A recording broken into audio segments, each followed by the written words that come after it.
Wonderful, wonderful. Can't believe it's another Saturday already. We just said good morning a few hours ago, and then here we are again. These Saturdays do come quickly. Coming quickly. When we first started, 14 weeks is a long time, and then suddenly 14 weeks is not a long time. Yeah, it's 14 weeks. Go by in a breeze. And it really, because suddenly we are now in week number what? What week is this? 9. Week number 9 already. Can you imagine that? When did that happen? Week number 9. Man. We almost in the middle of the year when you think about it. Once April gone, May, June, boom. June is around the corner. September is right behind, and Christmas again. Mm-hmm. My. Unbelievable. Unbelievable. Okay, let's see who's here with us already. Natasha.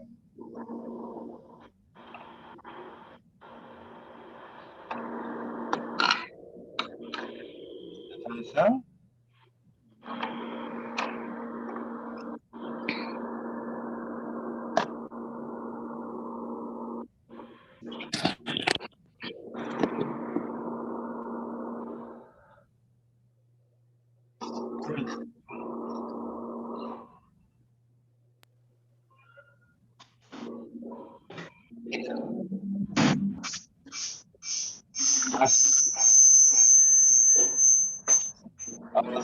Somebody has something going on in the background. Somebody?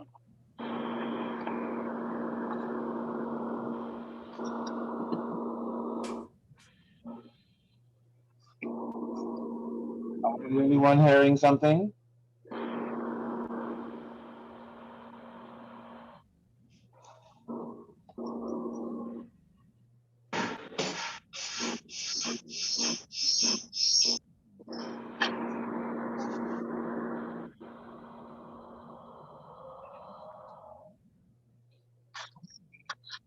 Mr. Wilkinson, good morning. I have a question. Yeah. Are we gonna get any feedback on our midterm? You mean exam results? Yes, sir. The exam results will be coming out this weekend to your individual email boxes.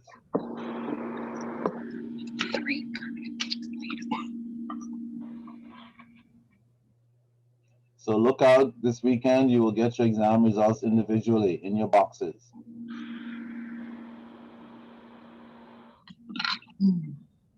Does somebody have a mic or something opened? Am I the only one hearing it? Okay. Owen. Natasha. Morning, sir. Oh, good morning. There you are. Okay. Great. Natasha. Good morning. Morning. Welcome to week number 9. Ashley. Good morning. Morning. Akaria. Speaking. Good morning. Fabienne. Good morning. Morning. Okay, Cheryl. Sorry, morning. Morning. Okay. Urbanette. I know you. I'm here. Yes. Michelle. Morning. Good morning. Morning. Dion. Morning. Morning.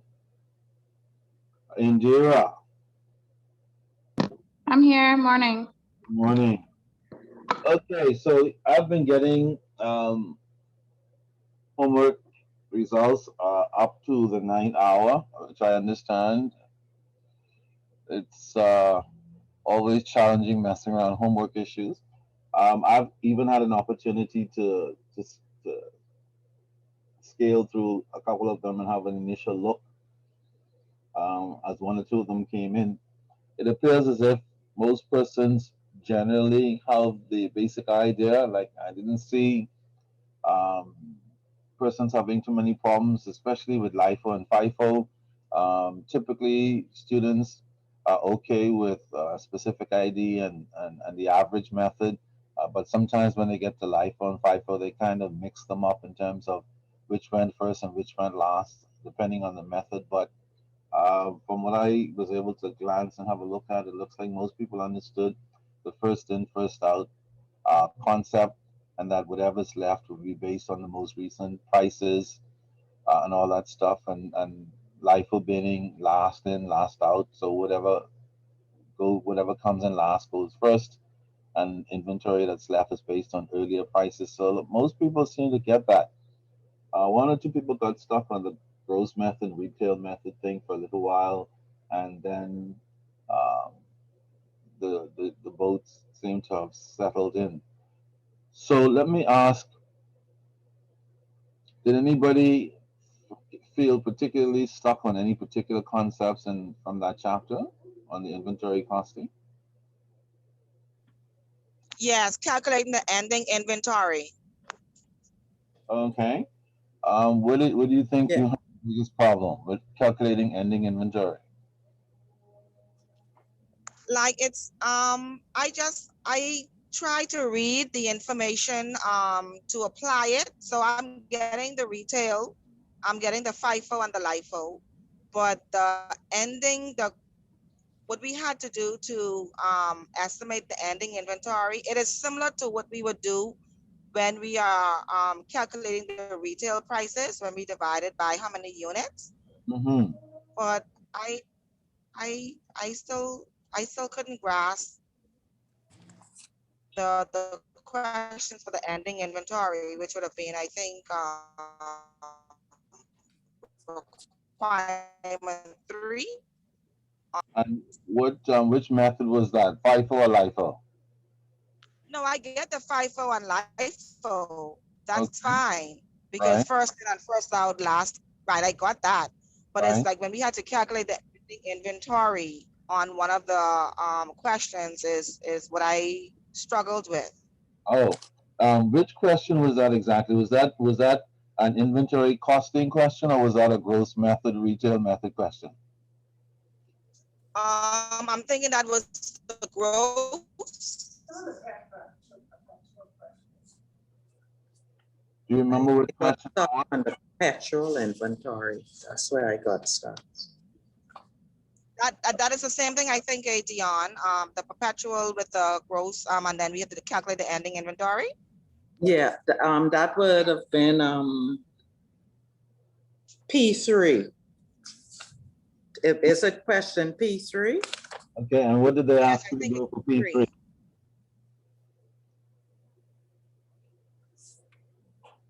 What was the question for P3? Okay, I was able to work through the average cost method for P3. This was for the perpetual inventory system. I got stuck on the FIFO and LIFO. So, Um, so P3 asked you to do the same thing as P2 using the perpetual system instead of periodic. yes, yes.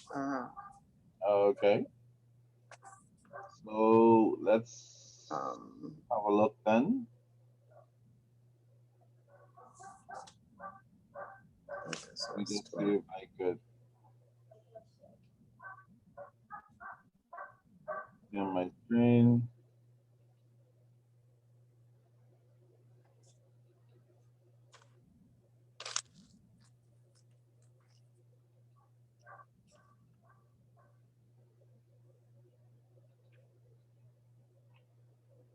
Okay, just say I can bring my screen up here. No, that's not it.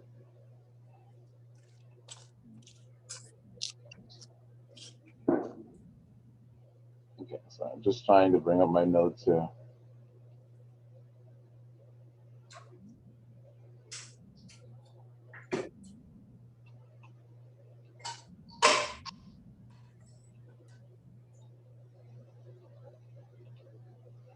Okay, so the perpetual system then. That seems to be where the problem was. Yes. Okay. Can, Yes. can everybody see my screen? Yes. So under the perpetual system, um, the first thing to remember is that cost of goods sold, instead of being done periodically, is added up or accumulated as you go. All right, so it's in that sense it's a little different because each time we make a sale, the cost is transferred directly from the inventory account to what we call the cost of goods sold account. We saw that in our earlier discussions when we did those journal entries previously. So for example, under the periodic system, whenever you sell something, you don't account for cost of goods sold at the time. We account for cost of goods sold at the end of the year as opposed to the perpetual system. Every time we sell a product out of inventory in the store, we account for cost of goods sold at the same time by debiting cost of goods sold for whatever the cost is and crediting inventory for the sale of the item that went out of the inventory. Okay? So we saw that earlier. So that's the key difference in terms of the perpetual versus the periodic. And so yeah, that would make the inventory costing under perpetuals a little slightly different in that regard. But generally, the concept that we studied under periodic is and inventory costing is it doesn't change. And let's see if we can find out where you got stuck. That's really the key. All right. So we have this data again for the month of April, and again, I'm sure we are experts now at looking at what this data represents: the beginning inventory on the 1st of April, purchases on the 6th, some goods were sold on the 10th, some more purchases on the 25th, and then the inventory at the end of April that remains inside the store. All right, so that's the history for the month of April. And so we look at the same methods. Folks said they didn't have too many problems with the average cost.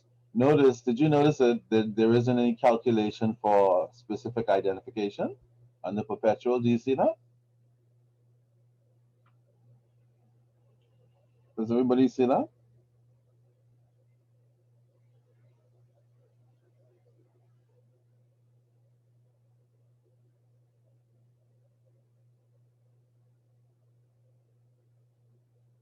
Can you hear me? Yes, I can see that. Yes. The note right underneath the information for Yeah. April.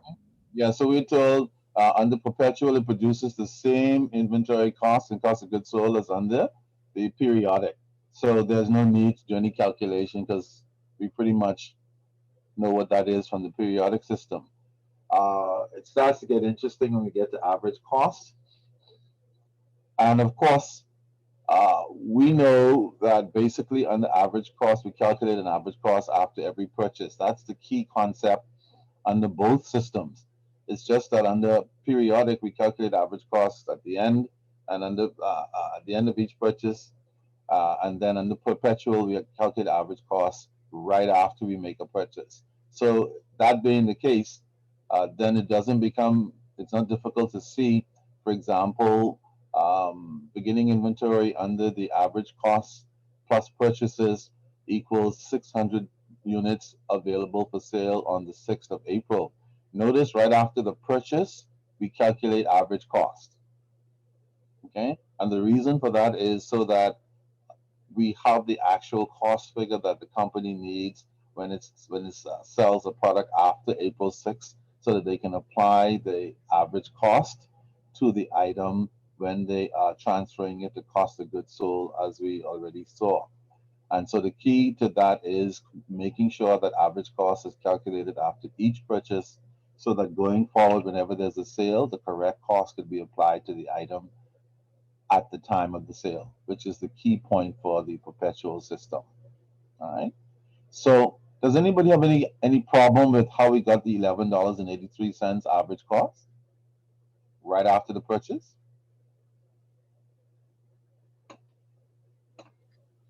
No. Yes, I couldn't follow that $11.83. Okay. Can somebody tell her how we got the 1183, that average cost figure? Well, you would have divided the units into the 7,100. That's how I did it. Yes, we take the 7,100. Okay, the goods available for sale as at April the 6th.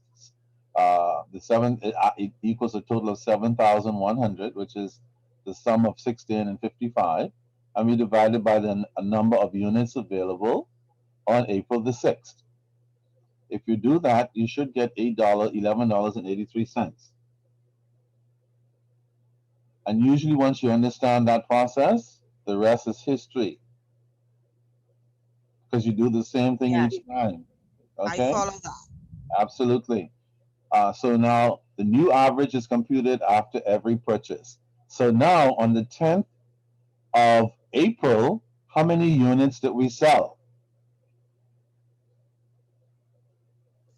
560. Correct. At what cost? $11.83.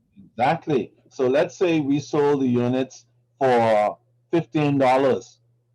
If the cost of it is $11.83, then the rest of it is profit, correct? Correct. Okay.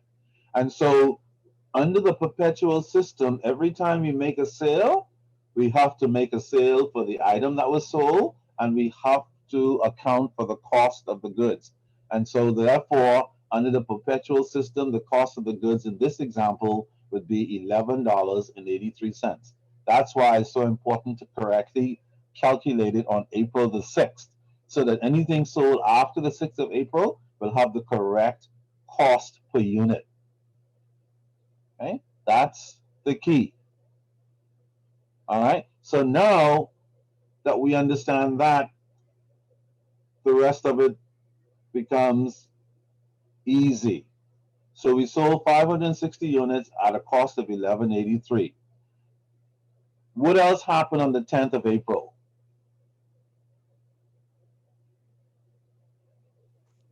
We had to balance out what was sold. Getting warm. Okay. In other words, on April the 10th, after the sale of 560 units, on April the 10th, how many units were left? 40 units. 40 units were left. At what cost?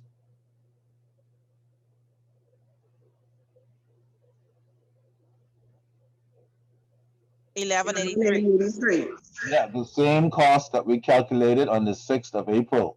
Remember, that cost will remain in place until what happens? We make another purchase. Okay? That's the key. So, on the 10th of April, we have 40 units remaining at 1183 for a total dollar value of how much?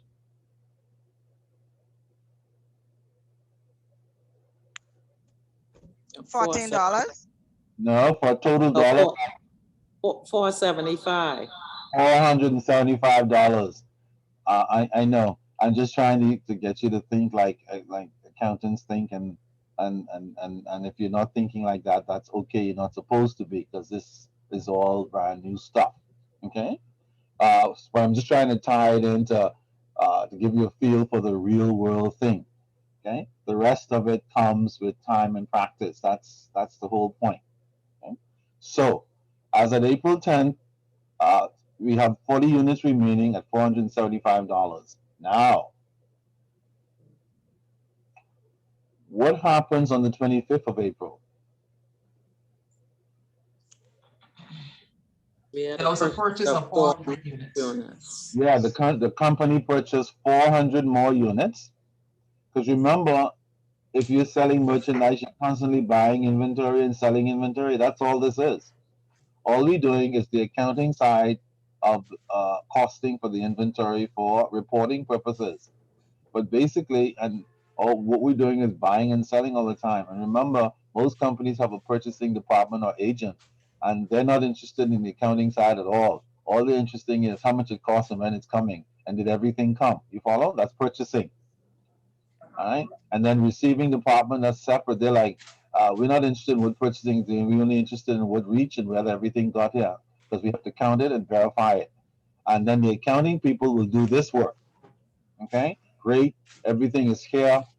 We need to account for the units to see what was sold and what is left and at what cost. And that's all we're doing for inventory costing. Okay. So 25 on the 25th of April, 400 units were purchased. At what cost? $14. Yeah. Why not $11.83? That was the old cost. Yes, that's the old cost. That's what I'm talking about. It's finally settling in. Yeah, that's the old cost. These 400 units are purchased at the current market amount, which is $14 per unit. Now, once we have the units, to get them ready for costing for under the perpetual system, we now once again have to do what? Calculate the new cost. Yes, yes. So on the 25th of April, the cost of the units purchased was $14. And then what do you think happened? Where did the $13.81 come from? Well, now we have an inventory of 440. Yes, So we would divide that into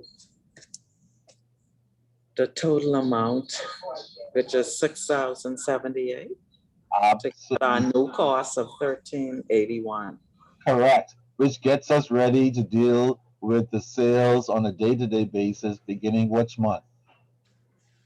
for May 1st. Absolutely. What would be the inventory balance on May the 1st? 440 At what cost? at 1381. Okay, Okay. absolutely. Mr. Wilkinson, I don't understand how we got 1381. Somebody tell her how we got 1381.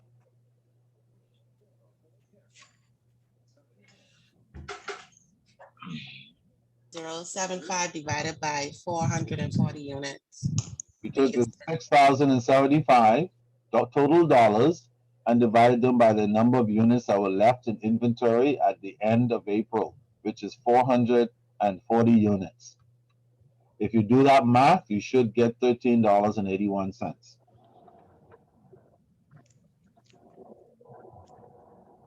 The beauty about accounting, once you understand the concept that way, it never changes. The same principle that we just discussed for April happens every single month. Doesn't matter how many goods are sold and how many goods are bought. Principle never changes. That's the important thing about understanding the principle, like how to calculate the average cost, which numbers to use to get it. Once you get that, it's a piece of cake. Once you don't get it, it's a piece of a headache until you get it. Kind of like that. Okay, so Mr. Wilkinson, I think I see where I got stuck. So with the question for P3, Yeah. should I have carried over the remaining inventory into May? No. No? Depends on what the question said. If it doesn't say anything about May, you don't have to carry anything over. Oh, okay, okay. But when you started May, you have to bring forward the balance from April. Of course. And what is the Okay. balance of inventory from April? Oh, yeah, okay, I think that's where I went wrong. I wasn't carrying over the balance from April. Yeah, you have to carry over the balance every single month, just like your bank account. Okay, Okay? okay. All right. Okay, so now for everybody who actually went through that exercise and then went through this discussion, it's going to be hard to forget those concepts even if you try. And that's what I'm hoping, so that when you sit down to do your final exam, I'm telling you in advance, you will get a question on inventory costing because it is a very important topic in accounting. Okay, some merchandising firms, their biggest assets in the millions and billions are inventory, which is why it's very important. And it's important that you understand if you work in that area, how to do this stuff so that you don't mess up the accounts. Okay, so um, make sure you just kind of keep those concepts in mind. Hopefully, those of you who need to make notes to remember that you calculate average cost after every purchase, and then you carry over ending inventory into the new month if necessary at the new cost. Hopefully, you made notes to those things so that in a couple of weeks when exam time rolls around, you would be like, what the hell was that again? What do you divide? And so on. Okay? That's the key. That's what I used to do back in the day with my textbook, right? Those little notes on the side to help me remember later on. Because sometimes when you just hear stuff and you just don't make a note of critical stuff, you go to sleep a couple of days later, you don't remember, like, what the hell happened there? Kind of thing. All right. So that's the average cost. Did, did anybody have a problem with FIFO and LIFO under perpetual? Yes, yes. What was the Yes. problem with, what was the problem with FIFO? We say first in, first out. Right. So, Mr. Wilkinson, that includes we start with the beginning inventory, right? Always. Okay. For example, if you look at this at my screen, you'll see on April the 1st, we have inventory of how many units? 160. Right? And where did that come from? Which month? That would have came from, I guess, March 31st. Yeah, yeah, the end of March. And what was the cost of this inventory at the end of March? It came over into April 1. $10. $10. See that? Now, I was about to say as simple as that, but I'm only saying that to kind of goad you on. Now, once we know where we're starting, then we could run off again. What was the next transaction? Notice the language I'm using. I'm using it on purpose so you could get the feel like you're thing. What transaction occurred on April the 6th?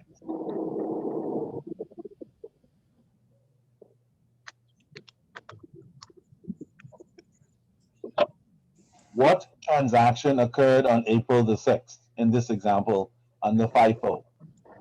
Purchase for 140 units. How many units? 440 units. 440. Yeah, 440 at what cost? $12.50. $12.50. Now, let me see if you guys remember your old accounting that we did back in the day when we first started. How's that? It's called a journal entry. Doggone it. So, if you purchase these units for cash, what journal entry would you make? Because you have to make a journal entry for every transaction. What journal entry would you make for the transaction on April the 6th? You debit inventory and credit cash. How much? No, debit cash. No, You you're not. purchase it, right? Remember the rules. Remember the rules for assets. Remember the rules for assets. What do debits do to assets? Increase it. Increase. What do credits do? Decrease. Decrease. That's when you're increasing the inventory. So that's why you will debit inventory. What are we doing to cash? We're decreasing cash, so we'll credit cash. Great. That was just for the purpose of the person who said debit cash. Whenever you pay out cash, you have to always credit cash because a credit decreases an asset, any asset, and cash just happens to be the asset in this discussion at the moment. Okay? So be careful with that. Any asset you have, no matter whether it's cash or inventory or whatever it is, debits increase it, credits decrease it every single time. Okay? It's one of the great rules of accounting. All right. So we debit inventory for how much?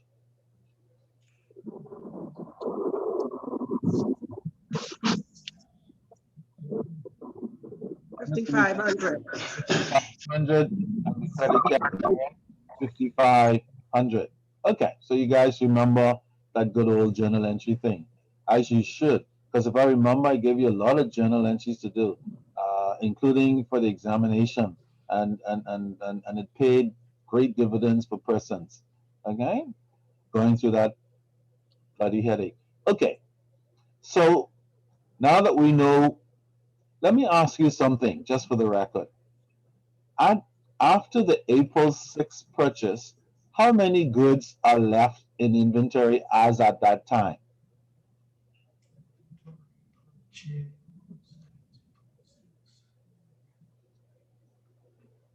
We have 600 Well, 600. for the sale, right?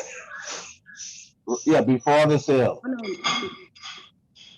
160 plus 440, 600. All right. So for some of you who may not remember or get stuck later on studying, please draw a line under the 440 and put 600 and write it in very small so you could see it. That way, when you see it again, you wouldn't say, what the hell happened here? Okay? Then what happened on the 10th of April? We had a sale. How many units did we sell? 160 160. Really? That's all? No, and 400 units. 400. 160 at $10 and 400 at $12.50. Yes. Okie dokie. Anybody has any concern about why it's $10 at 160 and $12.50 at 400? Yes. Well, FIFO. What goes first is what you have first. What did you have first in inventory? 160. So first in, first out. Yeah, 160 at 10. And then you have 400 more that you have to sell. Where did they come from? The purchase. The purchase at $12.50. Okay. So that's how we do it. First in, first out. Anybody still don't get that? Now would be a good time to say, I still don't get that. All right. Also remember that even though we say that purchases were made on April the 6th, remember, once we make a purchase, it immediately becomes what? Once we make a purchase, it That's inventory. yeah, it immediately becomes inventory. Okay? Some students somehow think that when you make a purchase, it stays a purchase. No. We only use the word purchase to show the nature of the transaction. Once you get them, they become inventory. So that purchase of 440 represents inventory immediately after the purchase. All right. So what is the total cost of goods for the sale of these units on April the 10th? $6,600. $600. Anybody doesn't see that? Okay. What else happens on April the 10th? Any transaction? No. No No transaction. other things. But something else happened on April the 10th. What is that? Well, the inventory balance was reduced Why? because of the sales. There was adjustment in inventory to $40. And since we're using, did somebody fall down? Sorry, it's not like noise. And since we're using the perpetual system, then we know right after the sale how many units are left and at what cost, don't we? Cost? Yes. And that's the beauty and the difference between perpetual and periodic.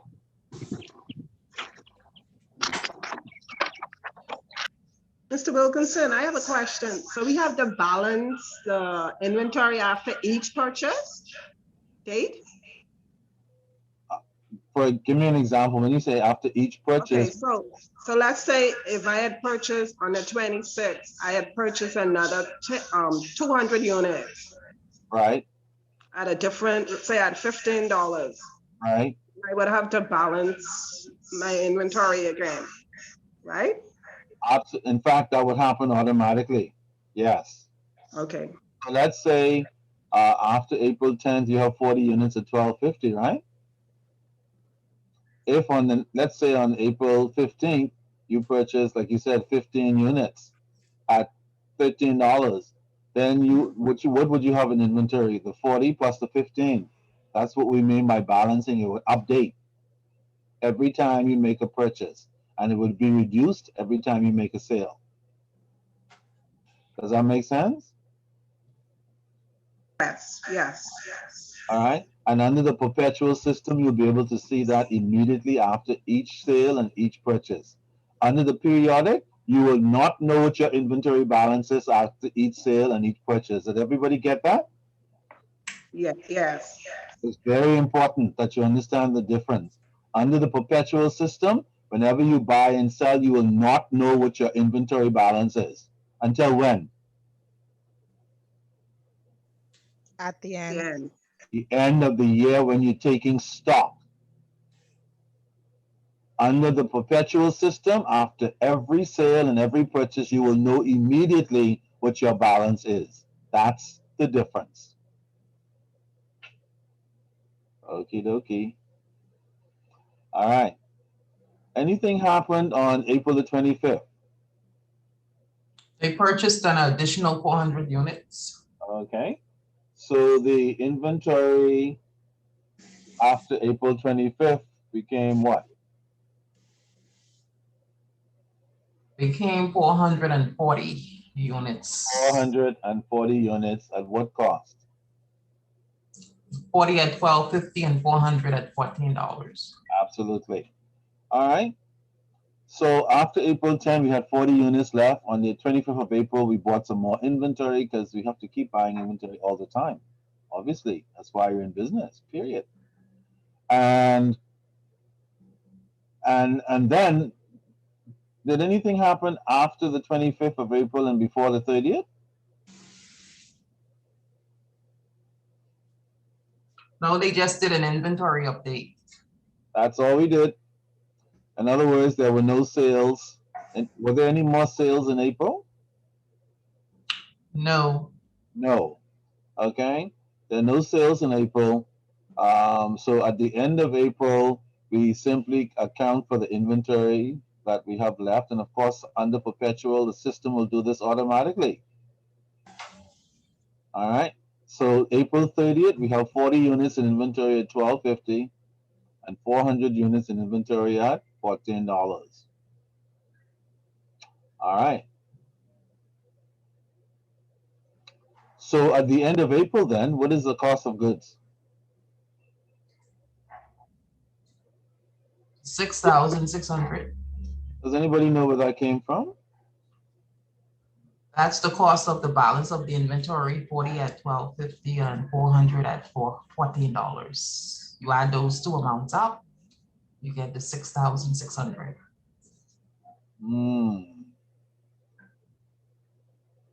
Does anybody have any question on that? Just remember now, whenever we're using either method, whether it's perpetual or periodic, we're only looking to do two things at the end of each month, so to speak, and that is to find out what the cost of ending inventory at the end of the period or month, and what the cost of goods sold amount is at the end of the month or period. Okay? And that's all we've been doing all along. And now we can see how we come up with our ending inventory. And now we can see how we come up with cost of goods. Let me see if you remember something from back in the day again earlier this semester. What is the formula for calculating cost of goods sold, anyone? What's the formula?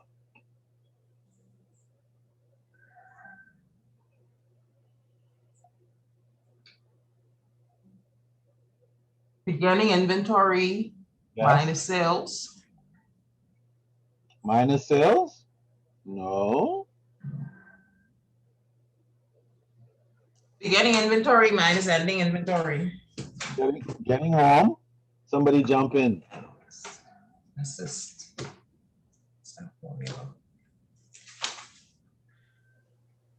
Getting Cost of warm. goods divided by average inventory. Getting warm. They need to be warm. We need to get it. Yeah, warm will not do. We need to get it. Okay. So if we're calculating cost of goods sold, usually when you're calculating cost of goods sold, you should start with beginning inventory. True or false? True. Plus purchases. Oh, that's what I missed. Plus purchases minus sales. No. Equal. No? Beginning inventory plus purchases equals what? Cost of goods sold. Total goods available. Goods available for sale. For sale. Minus ending inventory.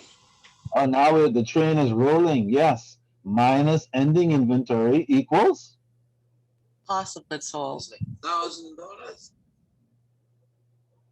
All right. So I just kind of threw that in there. That's not really part of this discussion, but since we've been determining cost of goods sold under these methods, I just thought I'd remind you of the formula. Because once you understand those basic formulas, those basic steps, man, a lot of things become easier and clearer. If you don't get them right away, it becomes mucky and it takes a while. It leaves you a little frustrated until you get it, right? Just like trying to solve a problem at work that you can't get resolved. Who stole the money out of the thing? And you can't find out which employee did it, or why doesn't this thing balance? And you can't find out why it doesn't balance, and so on. Right? It's kind of like that. What is the formula for net income?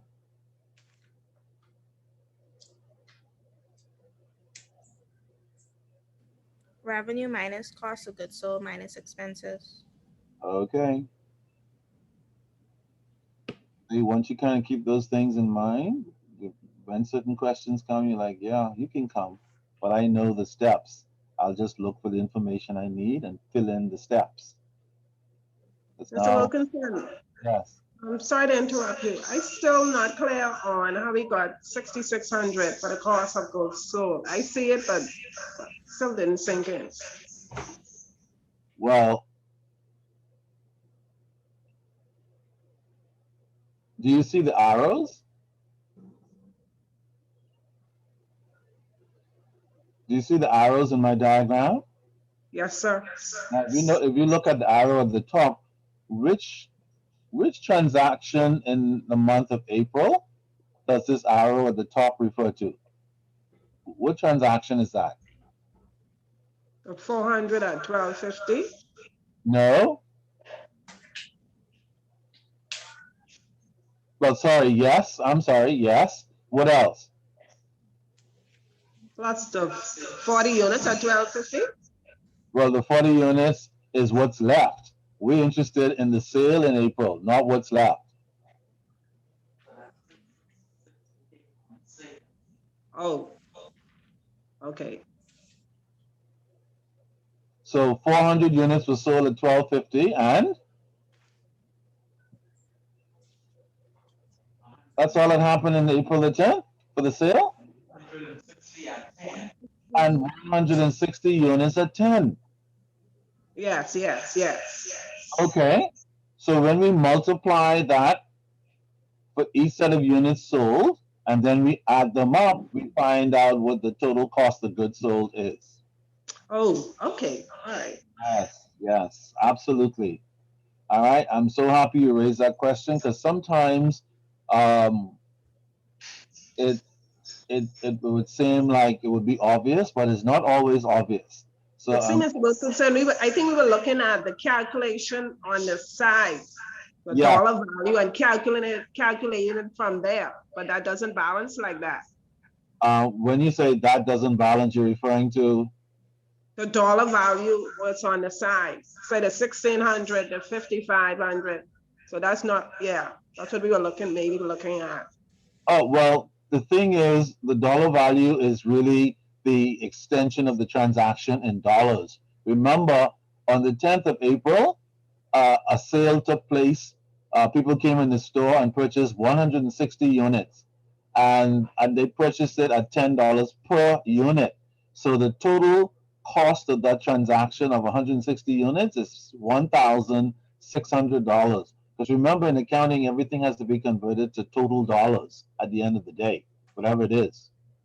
And then some other people came in the same day and purchased 400 units at 12.50, which amounts to $5,000. So for that entire day, the store sold 560 units at a cost of $6,600. That's entirely how it works every single time. Every time you walk in Kelly's, that's exactly what they're doing.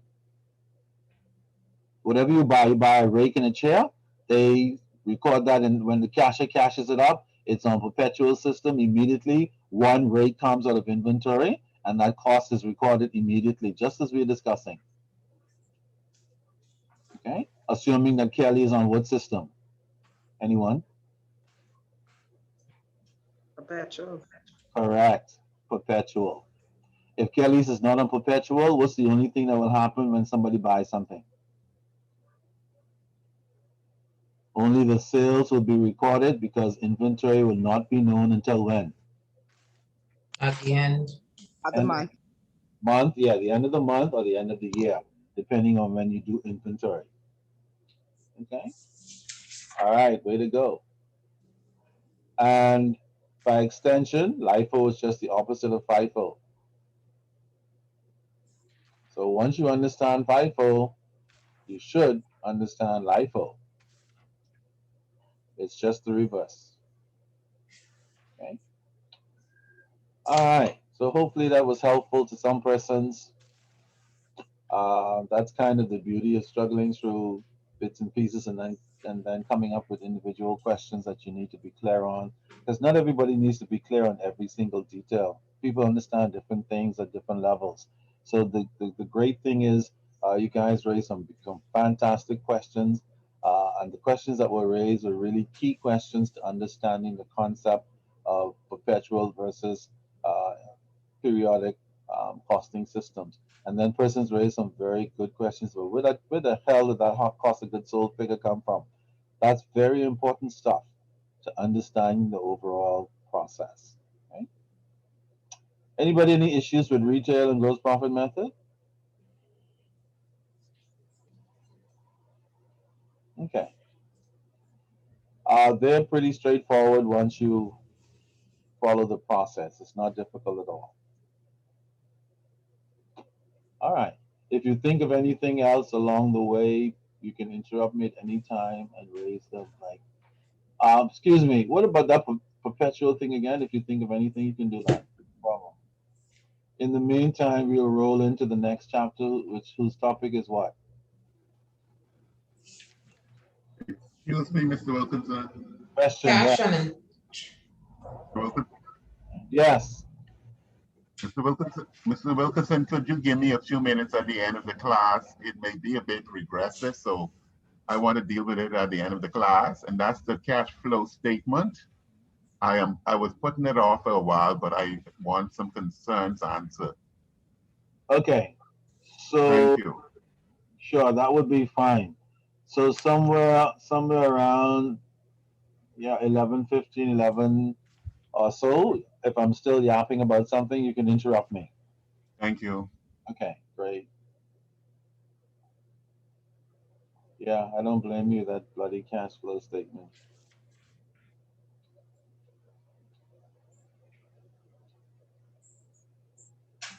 So Owen, what's the first thing about that stinky cash flow statement that annoys you anyway? While I'm getting to the chapter I'm looking for. I'll wait till the end of the class. Well, you know that now we're all curious. Am I the only curious one, or nobody else is curious? Okay. Any opportunity to go over stuff that we would have previously done will always be a help. Okay, way to go. All right, so we'll look at that down the stretch. Okay, so chapter 7 is basically about what? internal controls. Internal Actually, that was in yup, okay. That's in chapter 8 novel. Yes, but it is still internal controls. Um, and your chapter has an element, a cash element, which talks about bank reconciliations, but we won't talk about bank reconciliations today because I don't want to mix that up with the internal controls discussion, even though it's a part of internal controls. We'll discuss the bank reconciliation side of your chapter when we do receivables and cash and that stuff next week. Okay, which for you would be what chapter? Chapter 9. Chapter 9. Yes, chapter 9. All right. So, Mr. Wilkinson, how many chapters do we intend to cover? To 12? We go into chapter what made you say 12? or 10? I just wondered. I'm not sure. Oh, I just threw that out. yeah, that's a good question. Anybody remembers how many chapters I said we'll seek to cover? I think you said 12, eh? 7 to 12? Yeah, For the 12 chapters altogether. Mhm. Okay, yes. Which means that our last chapter should be partnerships, I believe. Correct? Okay, so we got 5 to go with 8. So let's roll. Those five will be gone before you know it. How many have we done so far? Well, we done completed 7. No, I mean for the second half of the semester. Hi, Mr. Wilkinson. Hi. Our final exam next week, right? No? I'm so glad you raised that question. Hell no. Who told you that?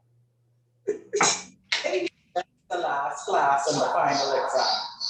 I am so happy you raised that question. No, it is not next week. Oh, no. It's no. Oh, no. It's sorry. It's not. It's May 29th. Yes, that should Okay. be week number 14. Okay. Yes, way to go. That's good you said that because that's important sometimes. Things get a little stuck. Okay. What chapter we on? We on 8? Yeah, what chapter are we on? We on chapter 8. Internal controls.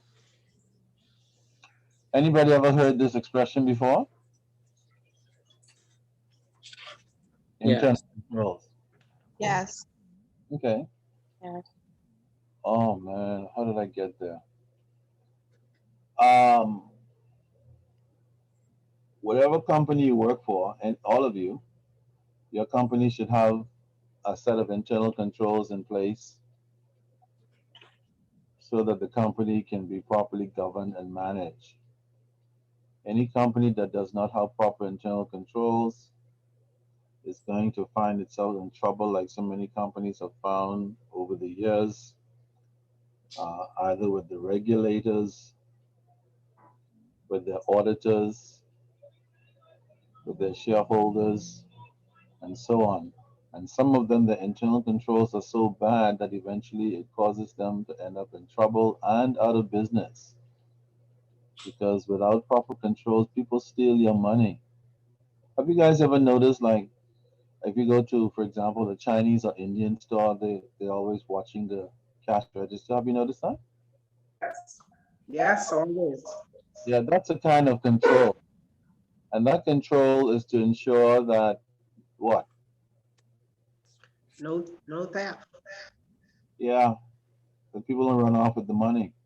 Because people have a thing, not everybody's dishonest. But we have enough dishonest people to make it a problem. You follow my point? And so if you don't have systems in place, for example, in the bank, tell us of the balance at the end of every day. That is a control as well. They don't say balance once a month. If they say balance once a month, tellers could run off with money all month and then do what? Put it back? No.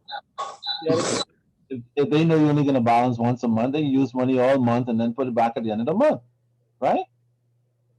Because you only count cash once a month. Does anybody see that? Yeah. And then errors could be made. You don't want to wait until the end of the month to pick that up. Well, that's one of the primary reasons for internal controls. A lot of people practice internal controls, but they don't understand the language of it. They like, it's, oh, that's what internal controls, we do that all the time. Okay, and that's really what it's designed to do.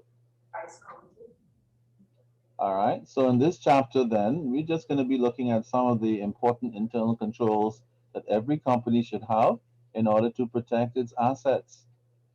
Because I can assure you, how much every year food stores, for example, and other merchandising firms lose millions of dollars just from theft alone. People go into the warehouse and grab a box of something and hide it. And when everybody's gone, they take it home. Some people start their own business with the inventory from the company they work for. Did you know that? Mhm. Yeah. Yeah. Some people don't buy toilet paper at all no more. They just wait till the office fill up the thing and then carry it home. And if you don't have any controls in place to check that stuff, then people are going to be doing stuff like that. That's just how it is. Not all of us do that. Don't get me wrong. Most of us do the right thing, but there's a gang of us wherever we are in the world.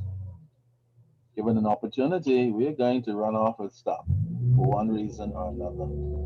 And so these controls are just designed to minimize. How's that? That process. All right. I'm just trying to get to my chapter again. Okay, there we go. So internal controls then are designed and set up by management so that financial statements can be properly and accurately reflected, that errors can be kept to a minimum, and certainly theft and fraud and all these other horrible things that happen can be reduced to a minimum. Can we ever eliminate them completely? Probably not. But you can put things in place to keep it, make it very difficult for persons to get away.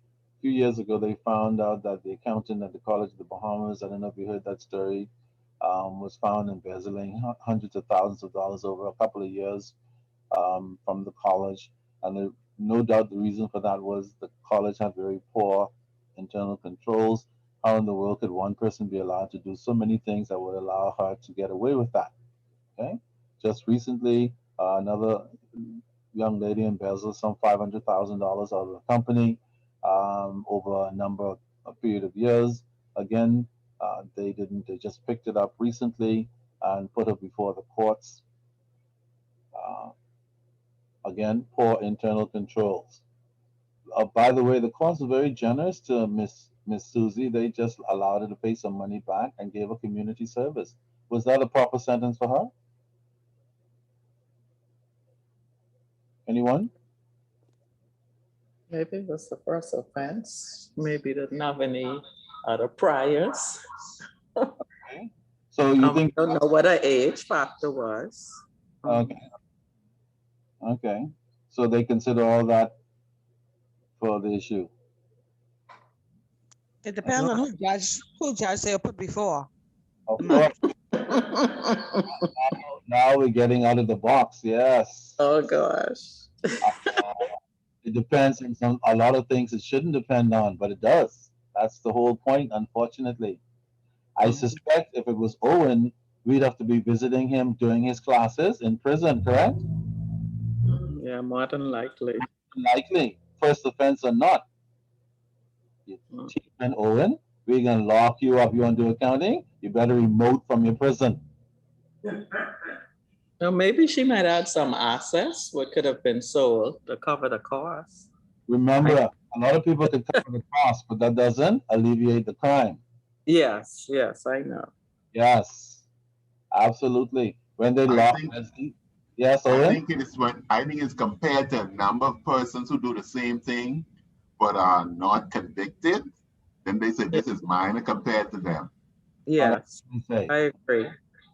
So that means, Owen, if I go tomorrow, to Monday. Monday, we say in the Bahamas. If I go Monday and thief a loaf of bread, they can say, anyway, this is a senior citizen kind of guy. He must have needed the bread dead bad. Just let him go. What happens is in most businesses, do not want their clients to know that their employees are stealing their monies. So therefore, it is not brought to public. Yeah. Yeah, I know. But for the one who got caught for $500 in theft, should that person have just gone off scot free? I didn't say $5,000. I said 500,000. No, because it's 500 a day, will be 5,000 tomorrow. Yeah, sometimes you have to make them an example. Most times, and most people are. But it's interesting how we make our rulings, and I think somebody kind of suggested some of the reasons why rulings are being done. I hope that we don't have to bring the integrity of, should I say it, uh, X into question when it comes to sentencing. Mhm. Could it be that some of Anymore? could it be that some of our X are not exercising proper integrity? Okay, let me put it another way, future accountants, business people, professionals, whatever you are. Is it possible to bribe a judge? Yes. Yes, it is. It's not supposed to be possible though, Mhm. but it is. Okay. Is that an accounting problem as well or not? Yes, it is.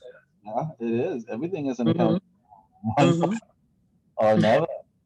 So while you might be tempted to say that's a legal problem, what does it to do with accounting and internal controls? Well, it has a lot to do with it. Accounting is involved in everybody's business. True or false? I don't care True. what business is. All right. So since these things are happening out there, not can happen, they are happening, then, by the way, Owen, there's a nice little summary of the cash flow statement to the left. Do you see that? Yep. Yeah, he's sticking to his guns. I'm trying to get him to open up. Okay. Owen is old school, he can't brag, doggone. My mind is made up. All right. So, by definition, then, we are told that internal control, specifically straight from the text, is a process that is designed by companies to establish what we call the reliability of the accounting records and the financial statements in accordance with The GAAP. the GAAP, which is Generally accepted accounting principle. uh, Go generally to it. accounting principles. Okay? All right, so it's to protect them and to ensure that the assets are protected. Notice management must, not may, must assess the needs for these controls, establish the controls and the responsibility for them, like who will deal with it, and then, where necessary and required, engage auditors to come in and double check the whole bloody thing. All of these elements are part of the control process. All right. So, why do we need these internal controls? Okay. I need I've been talking. Let me take a break from my. Natasha, are you there? I'm starting at the top.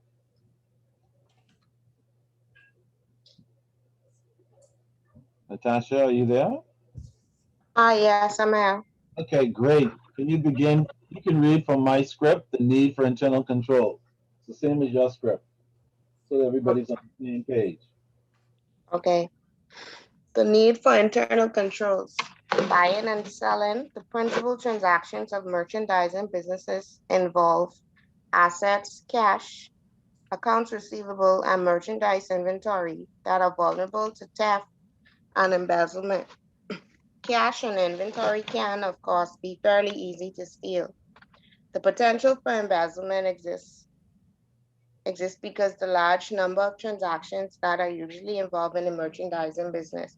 Example, cash receipts, receipts on accounts, payments for purchases, and receipts and shipments of inventory makes monitoring the accounting records difficult.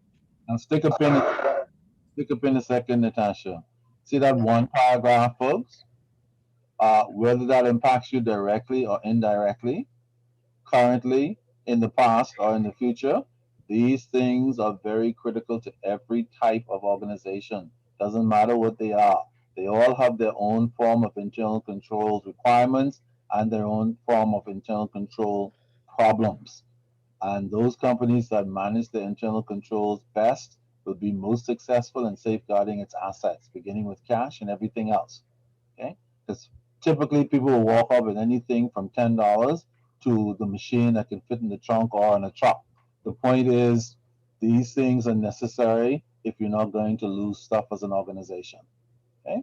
All right, keep going. If a merchandising company does not take steps to protect its assets, it can suffer high losses of both cash and inventory. Management's responsibility is to establish an environment, accounting systems, and internal control procedures that will protect the company's assets. A company's merchandise inventory includes all goods intended for sale, regardless of where they are located, on shelves, in storerooms, in warehouses, or in trucks between warehouses and stores. It also includes goods in transit from suppliers if title to the goods has passed to the merchandiser. Ending inventory does not include merchandise that a company has sold but not yet delivered to customers. Nor does it include goods that it cannot sell because they are damaged or obsolete. If damaged or obsolete goods can be sold at a reduced price, however, can be sold at a reduced price, however, they should be included in ending inventory at their reduced value. Merchandisers usually take a physical inventory after the close of business on the last day of their fiscal year. This process involves an actual count of all merchandise on hand. It can be a difficult task because it is easy to accidentally omit items or count them twice. A physical inventory must be taken under both the periodic and the perpetual inventory systems. To facilitate the process, merchandisers often end the fiscal year in a slow season when inventories are at relatively low levels. For example, many department stores end their fiscal year in January or February. After hours, at night, on a weekend, or when the store closes for all or part of a day for taking inventory, employees count all items and record the results on numbered inventory tickets or sheets, following procedures to ensure that no items will be missed. Using barcoding to take inventory electronically has greatly facilitated the process in many companies. Most companies experience losses of merchandise inventory from spoilage, shoplifting, and theft by employees. When such losses occur, the periodic inventory system provides no means of identifying them because the costs are automatically included in the cost of goods sold. For example, suppose the company has lost $1,250 in stolen merchandise during an accounting period. When the physical inventory is taken, the missing items are not in stock, so they cannot be counted. Because the ending inventory does not contain these items, the amount subtracted from the cost of goods available for sale is less than it would be if the goods were in stock. The cost of goods sold then is overstated by $1,250. In a sense, the cost of goods sold is inflated by the amount of merchandise that has been lost. The perpetual inventory system makes it easier to identify such losses because the merchandise inventory account is continuously updated for sales, purchases, and returns.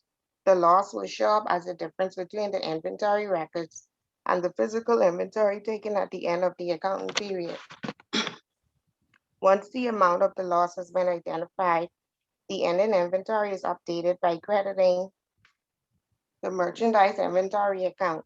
The offsetting debit is usually an increase in cost of goods sold because the loss is considered a cost that reduces the company's gross margin.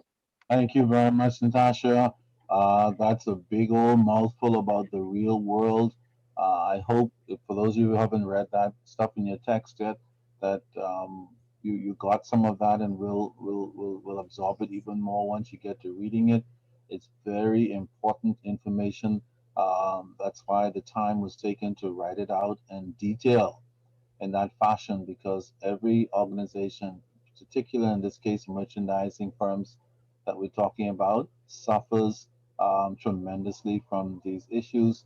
And so they're constantly looking for ways to improve their control systems, since people are constantly looking for ways to run off with stuff. Okay? That's really the point.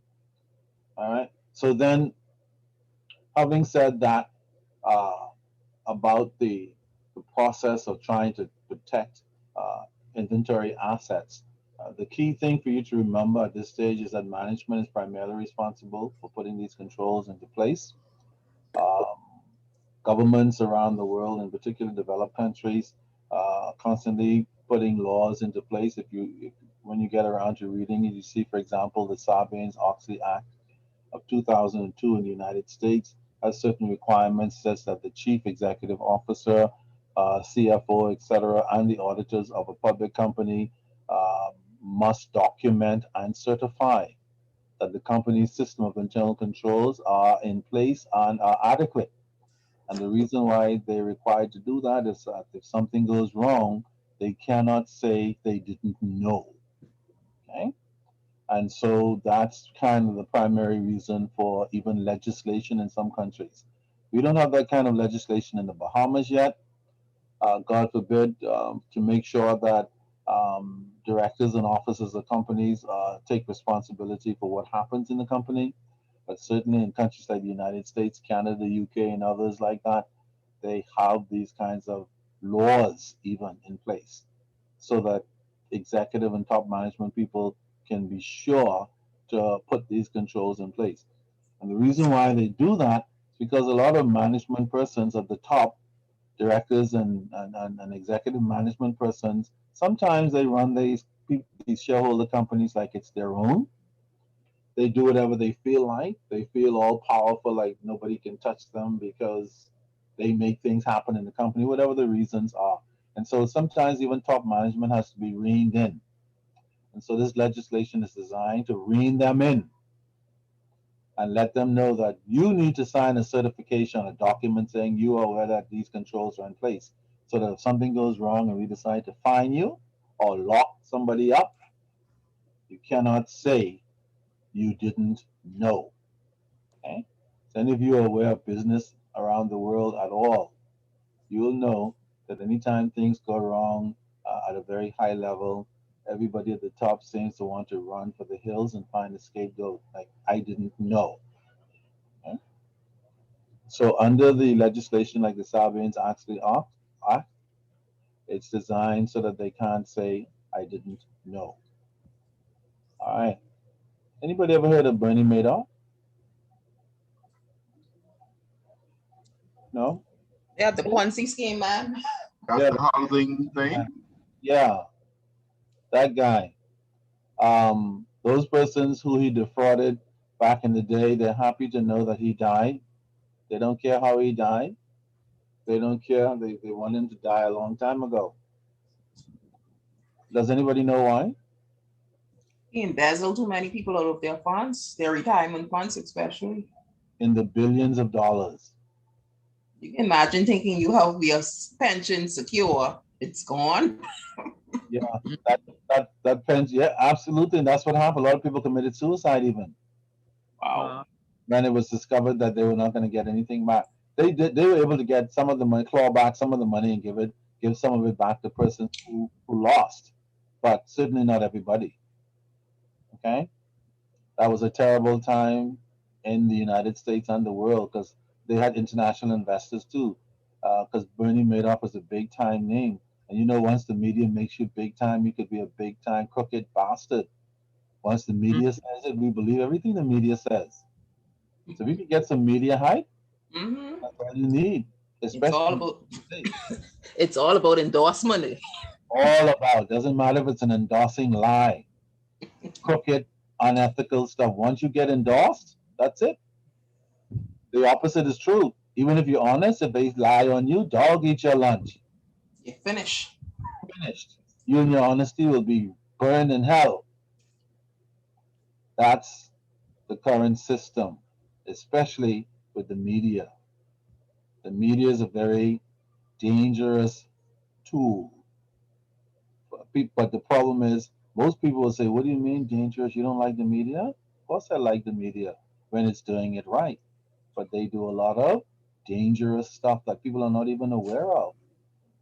Okay? I saw an ad the other day with two chicks smooching, like they're having fun with some odd thing. And I'm like, okay, it's now on the public thing for our children to see.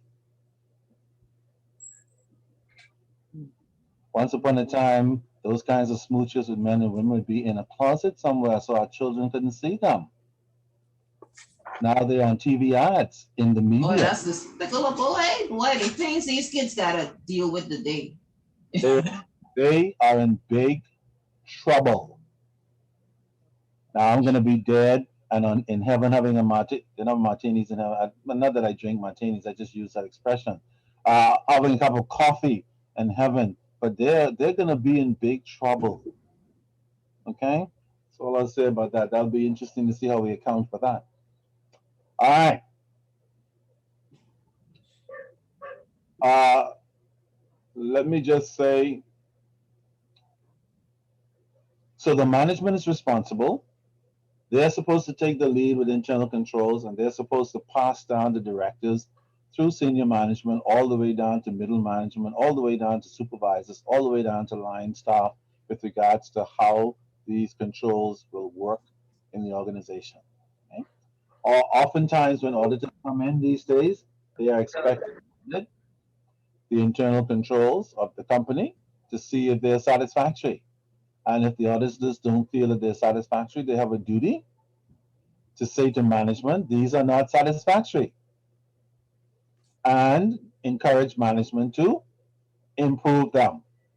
If they come back the following year and they're not improved, it's the duty of the auditors to then report to the shareholders that management has been asked to improve them and they didn't. Whether or not auditors always do it, that's another issue depending on the auditor's relationship with the board or senior management or both. Not that the relationship should matter because auditors are supposed to be what? Anyone? Independent. Independent of anyone in the organization. Doesn't matter who is your boy, who you're related to, how much money they offer to bribe you, to ignore certain things, to lie. Auditors are supposed to be above all of that. That's why if an auditor or a partner in an audit firm is related or connected to a director or senior management person in the company, they should either remove themselves from that audit or not be a part, not have the company audit that firm at all. Because if that is the case and there's a relationship of any kind, that could influence the independence of the audit. My. Okay. The reason why I said it that way so that you can remember. And also because that is the essence of the internal control process. Because any internal control that is in place that is not subject to independent audit to make sure it is adequate is in trouble eventually. That's the point I'm making about the independence of the auditor. And if an auditor can be compromised with money, a trip to the south of France, fly on somebody's helicopter, or dancing girls in bikinis, that company's in trouble. Okay? Owen.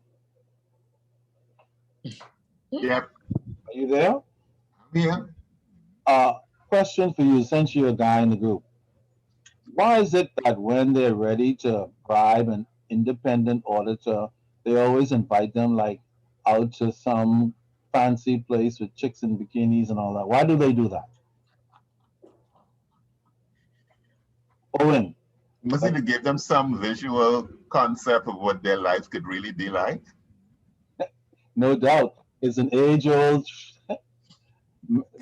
trick mechanism thing that they've always used, especially with guys, because guys like to look at stuff like mud dope, stuff like that. And so whenever they're ready to like bribe a guy, like, it's just like, oh man, we'll get one of Irvinet or Dion or one of them, one of our girls, and they put on that thing and walk past Owen because we need him to write this opinion the way we need it to go.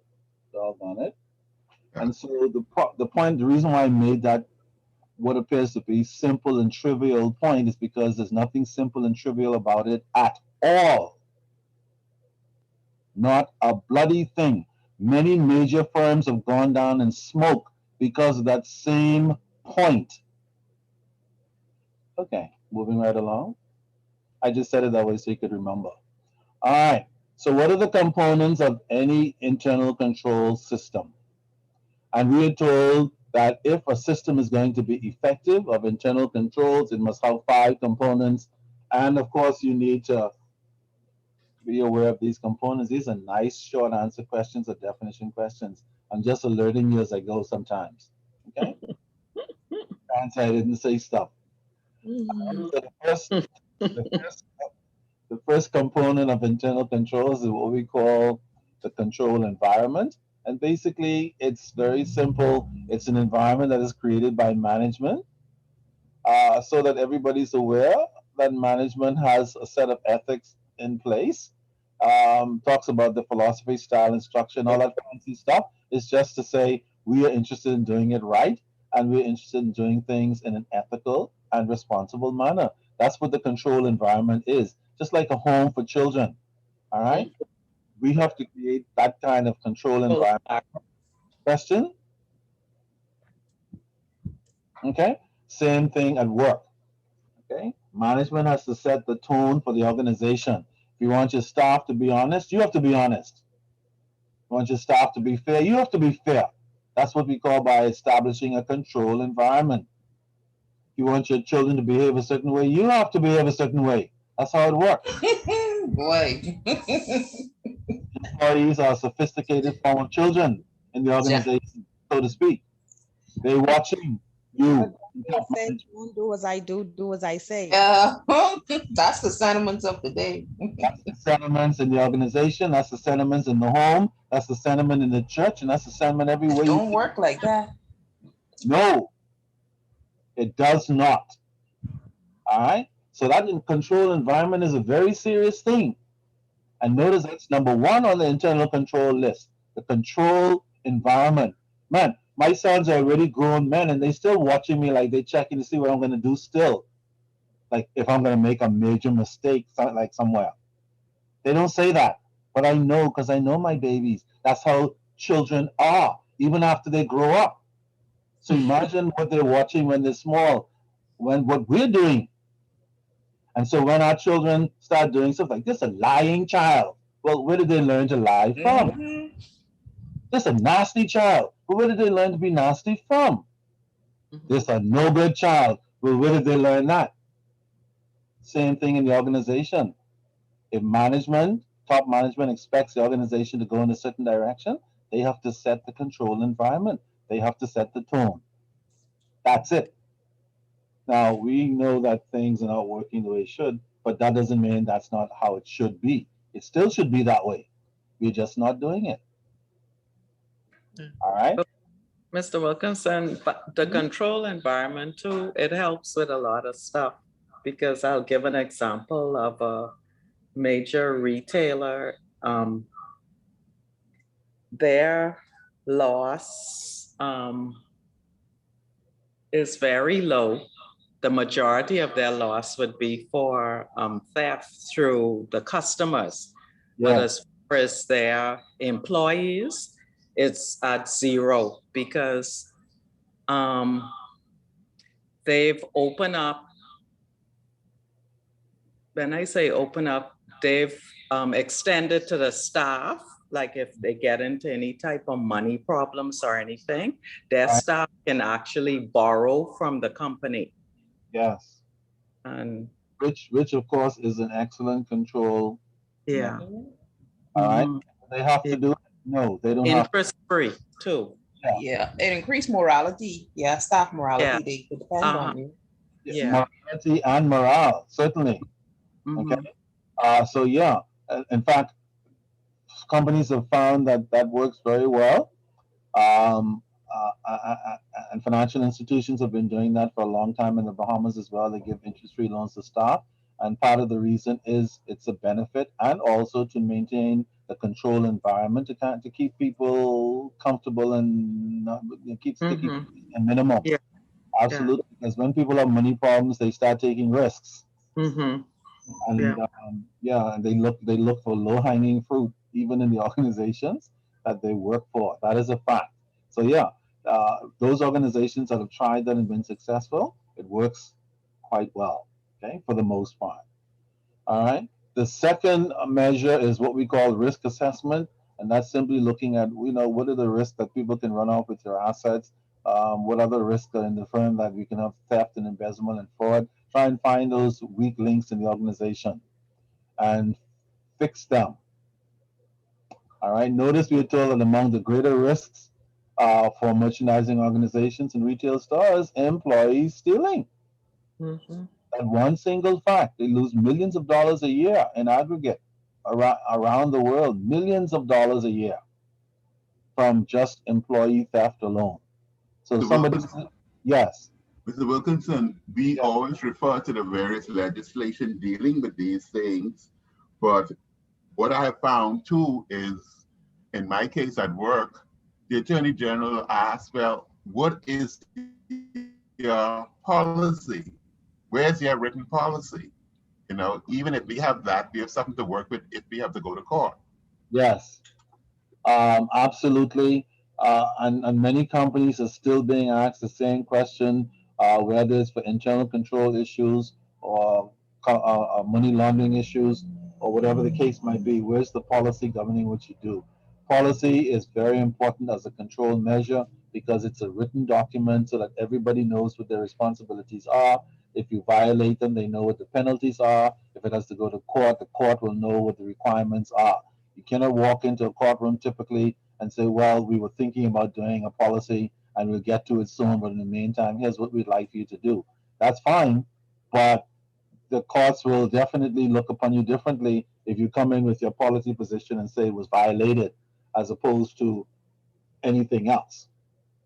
So companies are, yeah, still guilty, especially many small and medium sized companies. They don't think they even need a policy. All they think they need to do is buy and sell, put money in the bank, take money out. That's it. Very crude way of doing things until there's a problem. And then they have no structure in place to fortify what they're doing. It's always a problem. Right? One of the big problems, risk factors for small business person is they don't like to listen. They think they know what they know.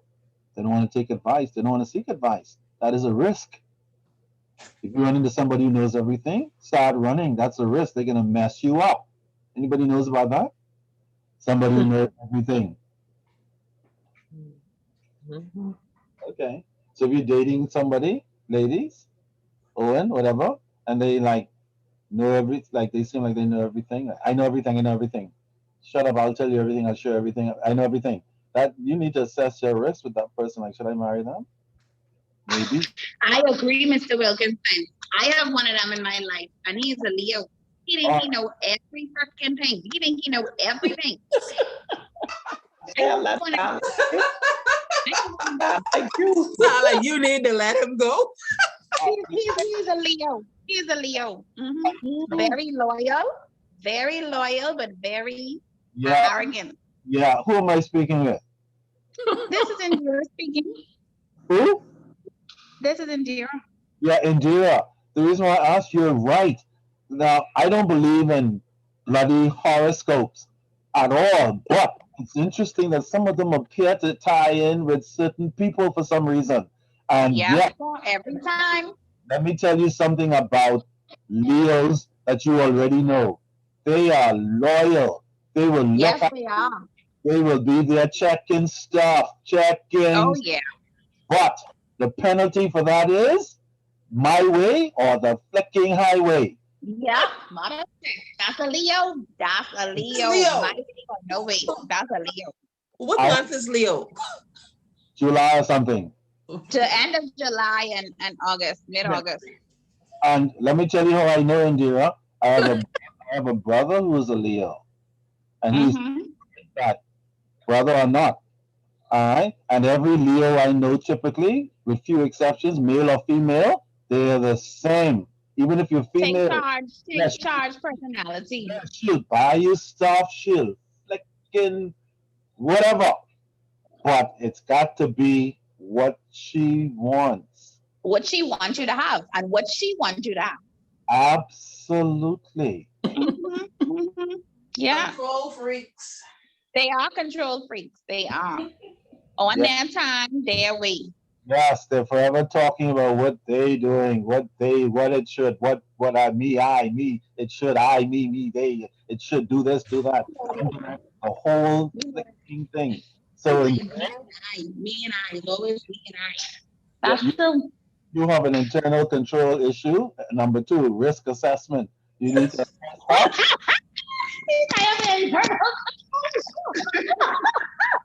and, and make a decision what you're gonna do. Okay. Component number. It's funny how these that's true. Thank you for that, Indira. You're absolutely on the money with that one. And Number I'm a Gemini, so I'm an air sign. I'm whimsical. Listen, we don't get along so well, two, you guys are in fact opposites. but we actually are. We're compatible. You know, I am most compatible with Leos and Aries. I know you're compatibly opposite. In case you didn't know. No, see, the reason why you appear to be compatible, because see, Leos make it look like they are like Geminis, but they're not. They do that to get you in their web. And then once they get you, then the real Leo kicks in.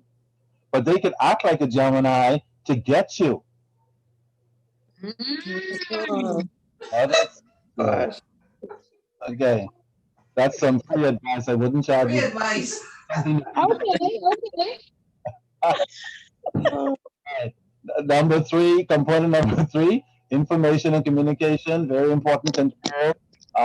There should be proper communication from the top down at all times. When it's successful, everybody's happier. When it fails, everybody's miserable.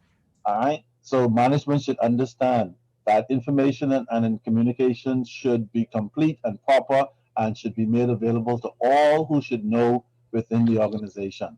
Employees must understand exactly what their functions are. Do not make it ambiguous like a question. Like telling an employee something and then at the end you put it as a question. What the hell are they supposed to do? Answer yes or no? Hell no.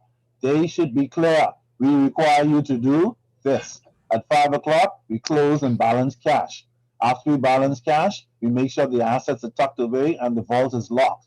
After we do that, see, everybody, that's where the policy comes in, Owen, so that we have step by step procedures so that employees know exactly what the requirements are. Otherwise, you're going to have control problems because everybody's going to be doing what they think it should be.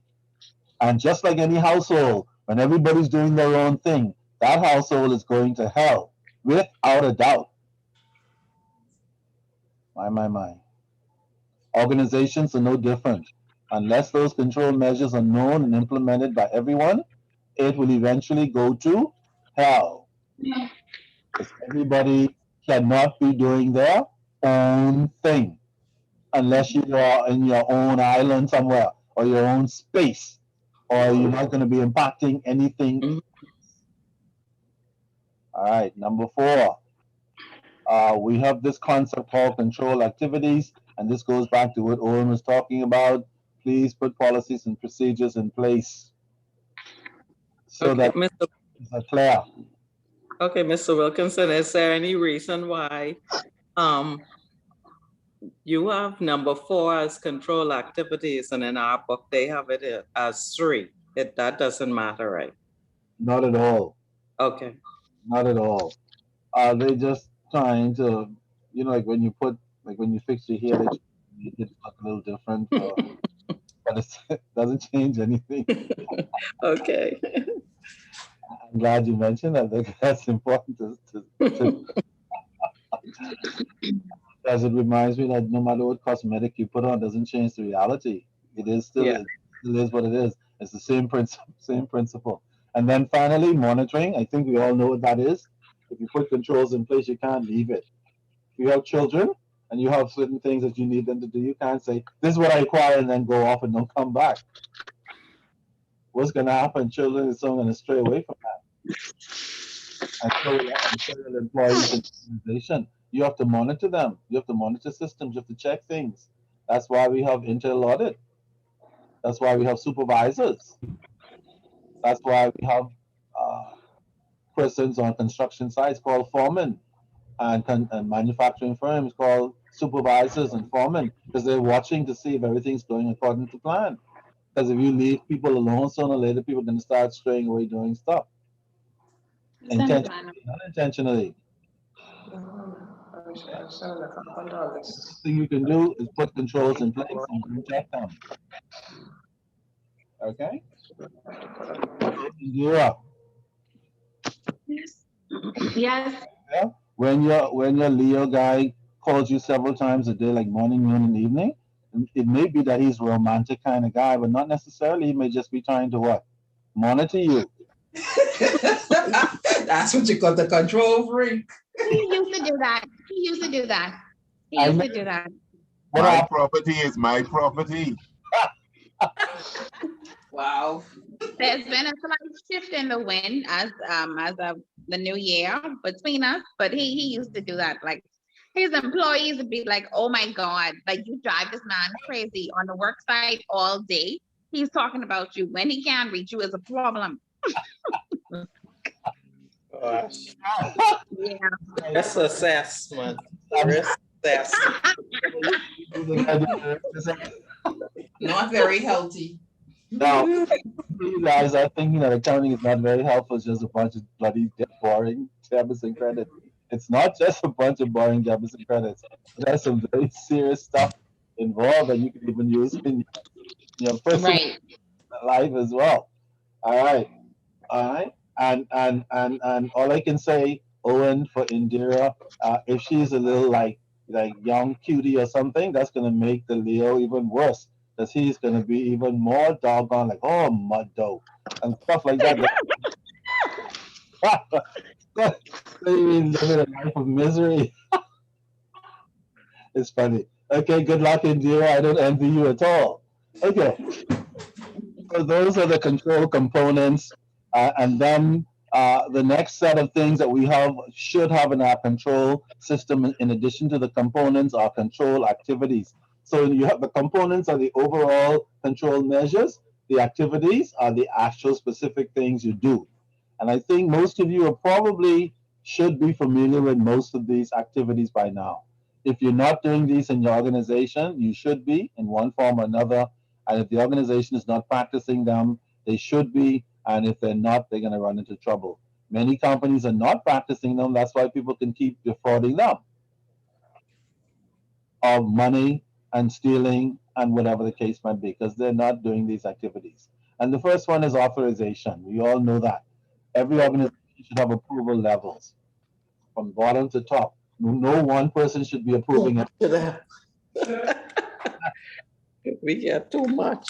Yeah, some have too many, doggone it. That's like the Leo control freaks. So yeah, you want to have enough. Not too little, not too much. Just enough to keep the system honest. Okay? Signing off at every level. When goods are coming in, when it comes to the dock, somebody should check it. When it goes to the warehouse, somebody should check it. When it's being disbursed for whatever purposes, for manufacturing, somebody should check it. Those are important checks. If you don't have people at those checkpoints, people are going to run off with stuff for sure, sooner or later. All right? All information should be recorded. Without a recording, you can't really account unless you go back to the original documents. Worst case scenario, if you don't record your transactions for some reason, you should have a file with the source documents in it, so that if you need to construct your accounting at any time, you can go back and start recording them and bring them up to date, or certainly at least at minimum, you have the paperwork to support the transaction. Because remember, nothing should be recorded without a source document.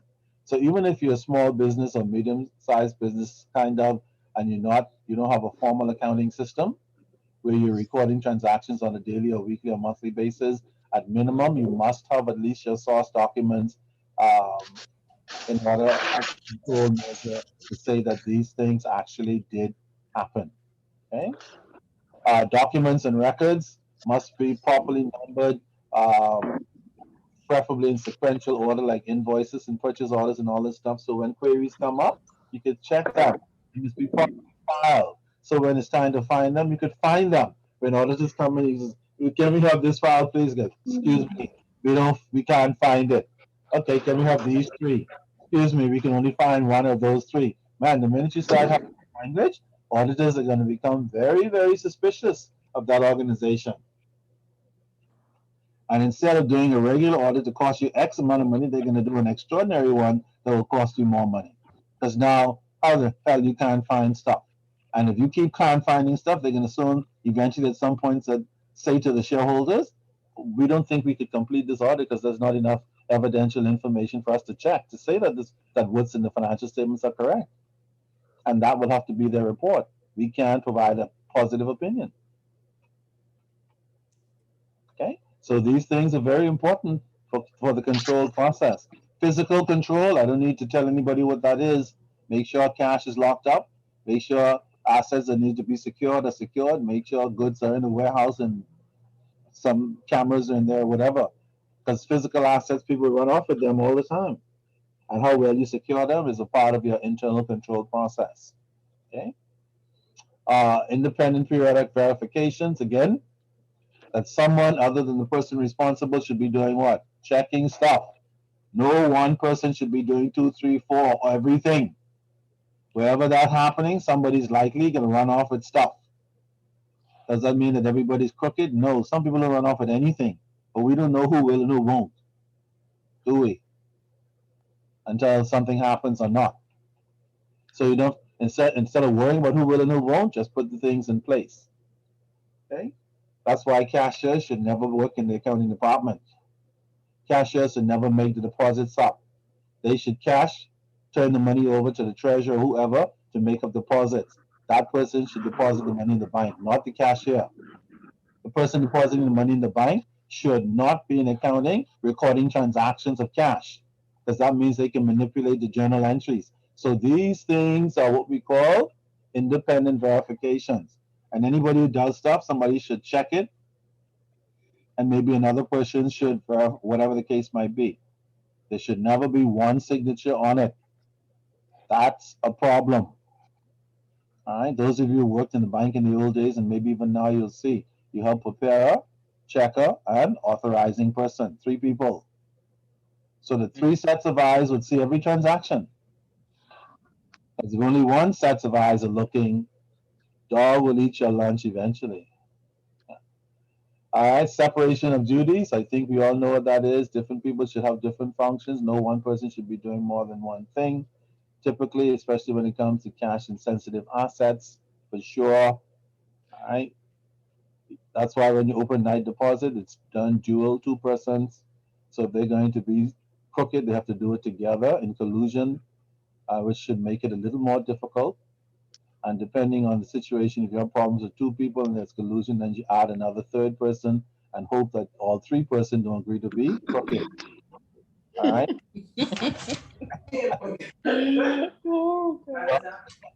But at least you have to try these internal control components and activities in order to keep those kinds of things to a minimum. If you cannot get rid of them completely, okay? That's why a lot of times organizations change people around, send them to different locations, different branches, so they don't get too comfortable in one place. Because people have a tendency, when we get too comfortable, we start doing weird stuff. And I use weird, that's a very euphemistic word for something serious from time to time. Okay? It's a nice way of putting it. All right, and then finally, sound personnel practices. I think we all understand that. Bonding is a very typical process. It's a kind of insurance in case somebody steals from the company. The company will be compensated for the theft, and so on. Again, all these things are what we call internal control measures that organizations should take. Not all of them do this. Many of them should be doing it, and some don't do any of this at all. Okay? And small businesses are especially popular for violating these internal controls. Some of them don't even know what internal control is or means. And when you tell them they don't want it because they don't want anybody controlling what they're doing, they want to do whatever they feel like doing because it's my company. I'm the sole proprietor. I'm the sole. Don't tell me what to do. Okay? I have finished that business license and get out. Don't tell me what I need internal controls and policies and procedures and trying to implement an accounting system for recording. I don't want to hear that. It's going to cost me too much money. y'all accountants on teach people money, all that, and all this, and so they're harder to convince until something goes wrong, and then suddenly everybody wants something magical done, and there's no magic. All right. Do internal controls solve all your problems? No, they don't. No system is infallible. They all have weaknesses somewhere. And where they don't have weaknesses, people will create weaknesses. But that's okay because they're not infallible or perfect. Doesn't mean we shouldn't do them. Certainly not. We should still put them in place. All right, for sure. Will they mean that there will be no more errors committed by employees? Hell no. People are people. We're always going to make errors. As long as the errors are unintentional, you can live with those kind of errors to some extent. Where errors are intentional, though, you don't want to live with them at all. Okay.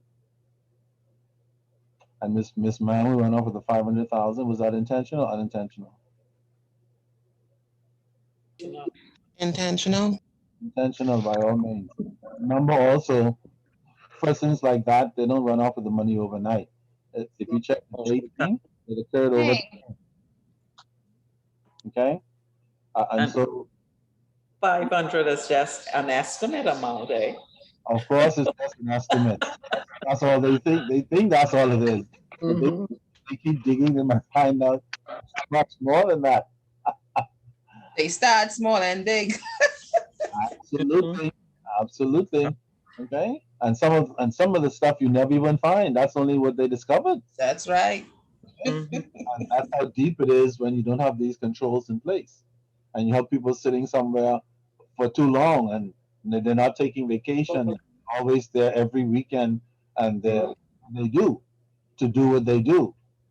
You have to be aware of these things as an organization and try to put controls in place to make sure they don't happen, especially when it comes to cash, receipt of money and the payment of money. See, cash, the receipt of money and the payment of money, cash, the receipt of money and the payment of money. Those three in particular, you better know what your controls are for them, or I can almost guarantee you sooner or later. Kiss my foot. So now that brings us down to the big internal control monster called cash. Man, cash is the most liquid asset and is the most violated asset. Because people are always looking to do something with cash, something untoward. And the easier you make them by not having proper internal controls, the more money you will lose. Okay? Notice this long list of things that should be in place. Please take note of them for your personal and professional edification, not only for exam, like, exam.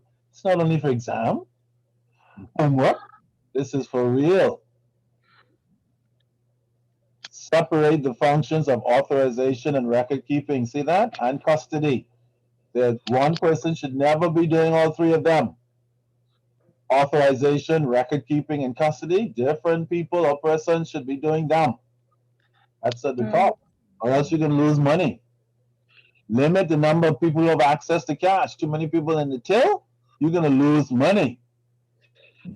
You better know who's in the till. You're going to lose money. Everybody going in and yucking stuff over. I'm just going to this for typing paper, this for printing paper, this, and everybody's going in grabbing stuff. Man. Bond all employees who have access to cash, so in case they steal, you're covered. Will they all steal? No. Maybe none will steal. We don't know, do we? Can you tell by looking like who'll steal? By looking Nope. no, you can't. No. You can't tell anything by looking. Even though we keep trying for some reason. He looks honest. She looks like she can't kill a fly. Only if they living above their means. Well, that's one version. Mind you, there's some people who live above their means who still remain honest. Did you know that? Well, you suspect, you're not sure. Yeah. That. What makes it tricky is some people are living above their means, but they don't resort to dishonesty. They just suffer and worry and all that stuff. Can anybody spell Bori? Mhm. Yeah. For those of you who may not know, Bori is a Bahamian word for borrow. Mhm. So yeah, some persons will live above their means and not, they won't resort to illegal activity. Others who will live above their means, by all means, they will, Oh, like no. people say, yeah, steal from under your eyes. Well, when you're living when you live in a $500,000 home and you only could afford a 200,000, you're stealing somewhere. Potentially. But the truth also is, if you live in an apartment and you're just a thief, you'll steal as well. So yeah, both sides of True. it apply.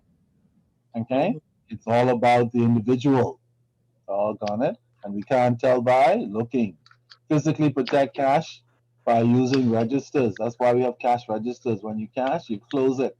And at the end of the day, we have a tape. Whatever is sold should be accounted for, and whatever's left should be in the till. See? Those registers are not just there for fancy stuff, they're there for control. Okay? Cashier's cage where the bulk money goes. A safe to lock up money so that they're secure, all this kind of stuff. Record and deposit all cash receipts promptly. Don't keep money hanging around. All right. Uh, the person who does not handle, does not authorize handle, blah blah blah, should not be involved in cash activity. They should be separate. So that's a long laundry list. Is that all? No, but those are the key ones. Okay. Uh, Controlling cash receipts, for example, money coming in by mail, 2 to 3 persons should to make sure that there's no hanky pankying going on. Cash receipts over the counter, oh my God. You better have controls in place for cash coming over the counter. Because cash coming over the counter may never reach its destination, correct? Right? That's why people they go and trying to go cashless now. Indeed. The only problem with cashless is you have to do everything online. The efficiency of certain government system doesn't afford that. Not only that, the other problem is once you have to do that, everybody knows what you're doing. Like if you buy dope online, they'll know. Transparency, not a bad thing. Not a good thing either, because that means everybody's in your personal business, no more privacy. How about that? No more privacy anymore. Well, if I'm doing nothing wrong, then I have nothing to fear. No, that's true. Some things are personal. Now remember, even though we may have a cashless society and people want to do something in the black market, they'll create some other issue and still do it. Yeah, they're the ones who don't fully cooperate with that system. Not only that, remember, if you only have a card and something goes wrong and you don't have a card no more, you can't function. Wow. How about that? Or if you do something to piss the organization off and they cut off your e-rights, like you can't log in, then what?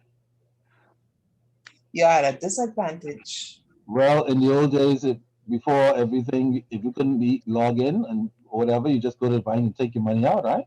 Yep. If you're cashless and you can't log in for some reason, why? You're helpless. Oh, okay. Yeah, okay. Just thought I'd mention it for you youngsters who coming along. Well, yeah, this cashless thing is great. I love it. Love it. I can do everything from home in my bed. Yes, you can. That's the romantic side of it. Until that Leo kicks in, and dearest Leo, and then you can't even log in because you gotta cut off. You off, and then you're stuck now. And then when they give rules, if you don't like the rules, too bad. If you don't follow them, they cut you off. If they increase your cost of doing business, you don't like it, and then they cut you off until you like it. And there they common job. If they keep them. All of you are enjoying the electronic life, just know that there's a dark side. Governments will use it one day to control everyone. That's what it's headed to. That's what you guys are headed to. I'm going to be having a cup of coffee. Hopefully not in my day then. I'm so happy I will not be here when that nonsense kicks in. Can't buy or sell. two chicks and two dudes smooching on an advertisement where children are walking around on TV. What the hell is that? Now, that's me. I'm old school. I'm making no apologies for it. I'm just saying, what the hell is that? How the hell do we account for it? Is that a debit or credit?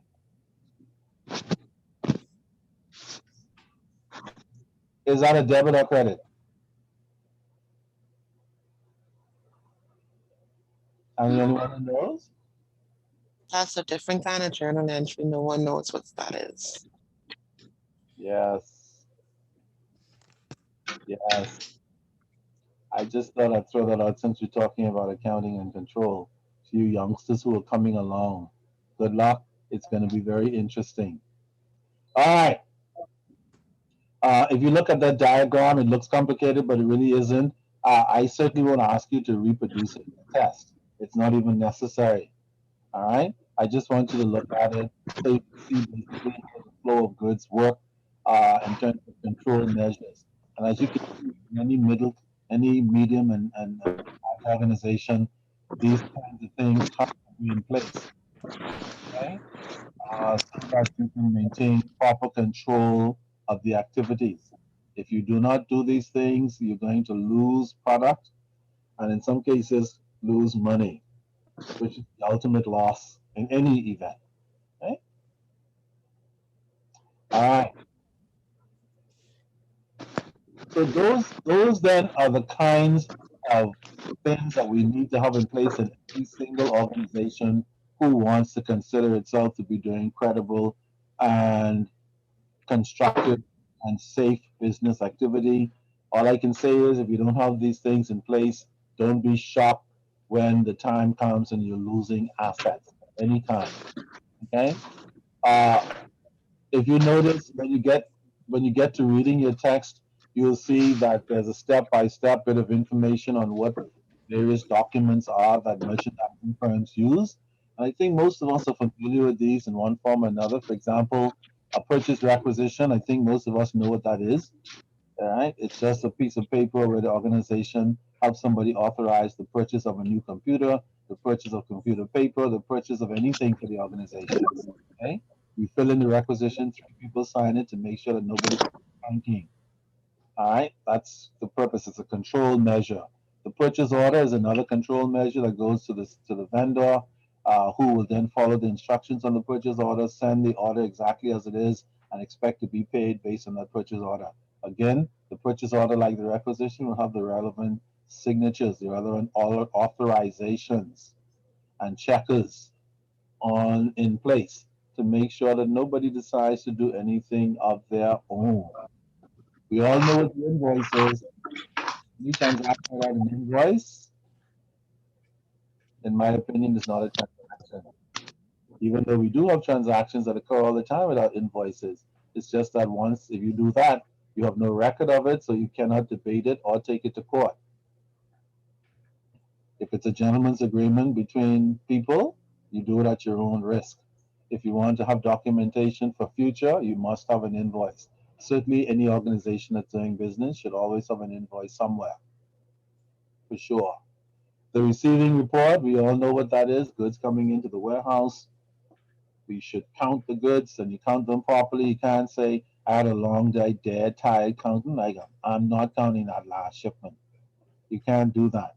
It's better to make provisions to do it first thing the next day for some reason, God forbid, than to not do it at all. Okay? And that's what the receiving report is all about. Okay? What about the check authorization? What is that, anyone? What is the check authorization? Do you have that in your company? Check authorization. Yes, that's pre-approval for distribution of funds. Yeah, pre-approval for actually the writing of the check itself. So many organizations, they have a check approval authorization process where it has the approval authorization process has to be actually signed off for, and then that check authorization would then go to whoever actually prepares the check in the accounting department. So the check authorization person is not part of accounting necessarily. There might be someone else. Then it goes to accounting for actual preparation of the check. So the director or supervisor or whatever might authorize it, and then it goes to accounting for the actual preparation of the check. Copy of the check is then kept on the authorization form and filed appropriately so that there's no doubt about that transaction. There's a paper trail in the system and out of the system. Okay? Bank statements are critical. When we look at bank reconciliations next week, we'll see how critical bank statements are. I think most of you, question? Yes, you were saying that it'll go, the check will accompany the purchase requisition, for filing. By law, what is the retention period, For to keep, these items or records? these days, a minimum of 5 years. Minimum. Now, you could keep the documents longer than that. In some instances, like KYC and AML documents, it might be 7 years. All right. Does that mean that after 5 or 7 years, the organization should get rid of them? You could, but certain organizations shouldn't get rid of anything anytime soon. Okay, for sure. Because 10 years or 15 years later, something might come up, you might need it. Now, is there a time in the future when you should and could? Yes. Maybe 20 years later, maybe, depending on what it is.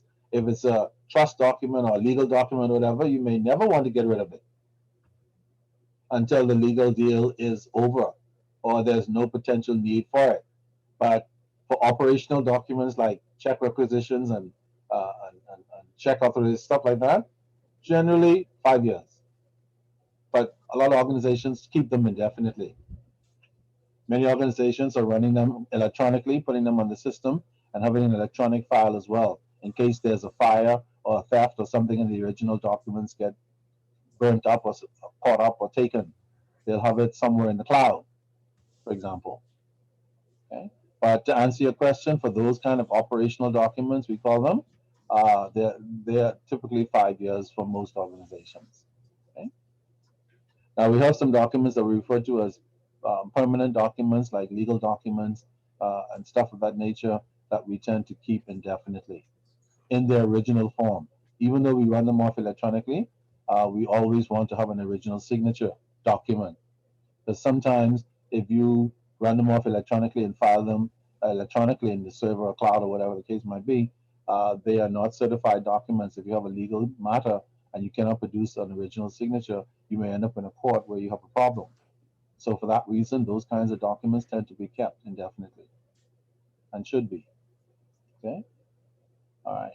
Good question, actually, because a lot of companies are grappling with that particular point. They have documents and files piled up everywhere. They can't even find stuff anymore. Just hope nothing happens that require them to find it. Because some people just have a hole in the wall somewhere, when stuff comes, they throw it in and hope nothing comes up. All right. Filing and documentation is a very serious part of doing business, and those companies who don't think so suffer the consequences when things happen. Those companies who do find that their lives are considerably easier as a result. All right. So if you can see my screen, you'll see the different processes, the documents that are required for the control process prepared by. For example, the purchase requisition is, in this case, is the document. Who is it prepared by? The requesting department, sent to the purchasing department, and then it's verified before it moves on. So as you can see, there are a number of steps in place to try to control what's going on. Look at the check further down, number 5. Check authorization is approved by the accounting department, the treasurer process sent to the treasurer, and then the treasurer makes sure that the check is actually done. And many organizations, they're not called the treasurer, the financial controller or the accounts department would do that. But again, it varies by type of organization. The point is to have some form of it in place. Okay? The bank statement is necessary so that reconciliations can be done, because sometimes banks make mistakes. Sometimes tellers take money off people's accounts. Sometimes all kinds of things can happen. There are many firms who still do not do bank statements because they think they don't need them. Bank statement. Some firms don't even make arrangements to see their statements. The bank said, "Do you need statements?" I don't need no statements. Just tell me what my balance is. See? So if there are errors and there are theft or mistakes or whatever in your statement, money goes disappears from your account. If you're not doing reconciliations, you won't know. Lots of companies lose money every year just because they don't have proper bank recs in place, unfortunately, and they don't want to pay for it. Man, you know, bank rec. I'm busy making money, and I don't want to give no extra to you for no bank bloody recs. All right, I'm saving it for my thieving lawyer and my doctor who I can't get mad or pay on credit. But you, accountant, I don't need to, bank rec. Okay, so having said that, we come down, I think, to the final point in the control measure, and that is the petty cash fund. The petty cash fund is usually not a whole lot of money, but for some organizations it could be. For some firms, it could be as small as $50, or others it could be as much as $5,000 or $10,000 for their petty cash, depending on the type of business it is. In any event, whatever the petty cash is, I think we all know the purpose of petty cash. Okay, to buy little knickknacks, so that we don't have to be cutting a check each time to purchase stamps and $30 items and $50 items and all that kind of stuff. You just go to petty cash, take it out. It saves money and time as a result. So for us as accounting people, the only thing we want to know, is not the only thing, but the accounting side of the petty cash fund outside of its purpose is how do we account for petty cash? How do we set it up? And setting up petty cash is very simple. Okay, if you look at this page that I'm looking at, how much is the petty cash fund that we're setting up in this example? $100. $100. So in order to set up the petty cash fund in the company, you debit petty cash as an asset account called petty cash. And once you set up the petty cash, it never changes. That amount stays at 100 until you move it to 300 or 1,000 or whatever. So the petty cash balance in the balance sheet as an asset stays at $100 in this case, unless management decides to change it. And then what account do we credit? The cash account. Credit the cash account. All right. And the reason we do that is because when we credit cash, we take the $100 and we put it in a little safe, don't we? Don't we? Mm-hmm. And then we say somebody's responsible. Who's going to be responsible for petty cash? The most responsible or senior person or whatever in the department or organization or whatever the case might be would then take responsibility for dispersing petty cash. So now you see, in case you wondered before, how do we account for petty cash? Very simple entry. Okay? Debit petty cash, credit cash, put the money in the safe.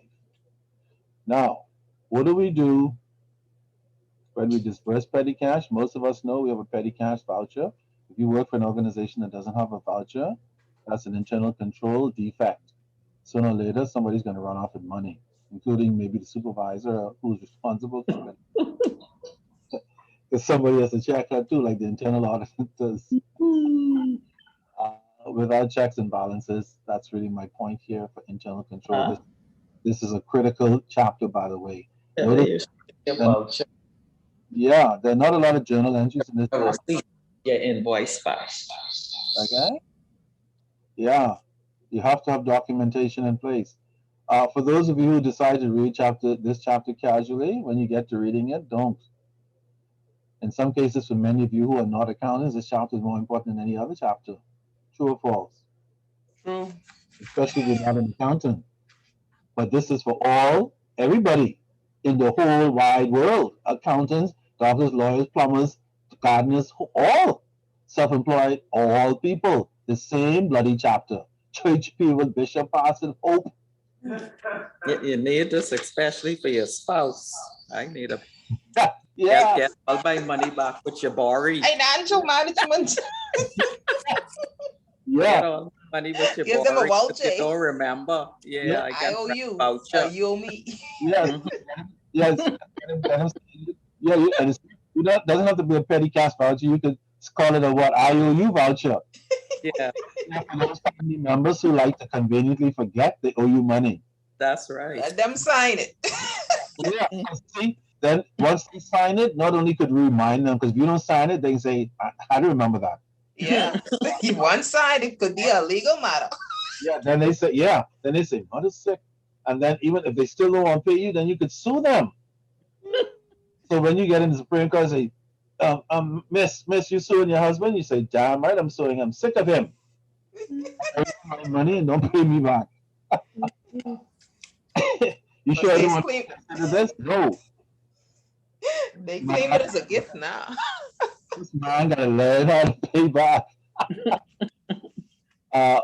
Well, while we're on the payback note, since Owen is quiet about this one, I have to pick on Owen. Guys tend to pay back better than girls. Let me see when my wife is. Not in all cases. I know, no, not in all cases, just on average, like average method of inventory. Okay. Girls tend not to borrow much. Thank you. Well, that's in modern times because you have your own money. Thank God, I wish that happened in my time. I always tease my sons. I said, "You guys came up in a good time. At least now your wives are independent, so that means they could pay half their share of everything. You don't have to pay the whole thing no more. In the old days, guys should be like, I'm the guy in the house. I'm responsible for all of so I'm paying everything around So chicks keep all their money. Now you can't do that anymore because you're now equal. So you have to pay your equal share. That has its pros and cons. Everything does. That's my point. So you have to be careful what you say you want. Nothing wrong with that. But just remember that what you say you want comes with some other things attached. How about that? Okay. Doggone it. So yeah, make sure he signs that doggone voucher. So next time you just sue him, like, man, I'm doing this because you never pay me. He said, but I'm your husband, or I'd have to pay you. Because you borrowed, or whatever the case might be. All right. So the petty cash, people who you related to don't like to repay you. People you know don't like to repay you for some reason. Sometimes, but all too often, they don't like to repay you for some strange reason. You get better repayment from people who you loan money to that you don't know. Okay. Once you loan money to people you know, you might get it back. You might get some back. You might get none back. And depending on the situation, they don't want you to say they owe you. Some of them actually get upset with you, stop talking to you because you followed up for the money you owe. Strangely enough, you trying to monitor, they don't want to be monitored. They want you to forget it and leave it. Consider it a gift. Until next time, consider that a gift. Until next, consider that a gift. So now the problem is not them anymore, it's who? You for keep doing it. Oh, but that's my third cousin. His auntie bought me lunch when I was 10. Maybe. But I think after the first loan or two, you already paid back for the lunch. Perhaps. All right. But of course, like every organization, every situation, everybody make their own decisions and then you have to be guided by them. So if you don't want to follow the rules of internal controls, you don't have to. But then when things go to hell, don't blame anybody and curse God and all that. You didn't do it. Since that's your cousin, keep lending and keep not getting it. And keep lending. That's my sister. They'll keep lending. And when she don't pay, don't worry about it. It's my brother. Then keep lending. If they don't pay, shut up. You're the problem after a while, not them.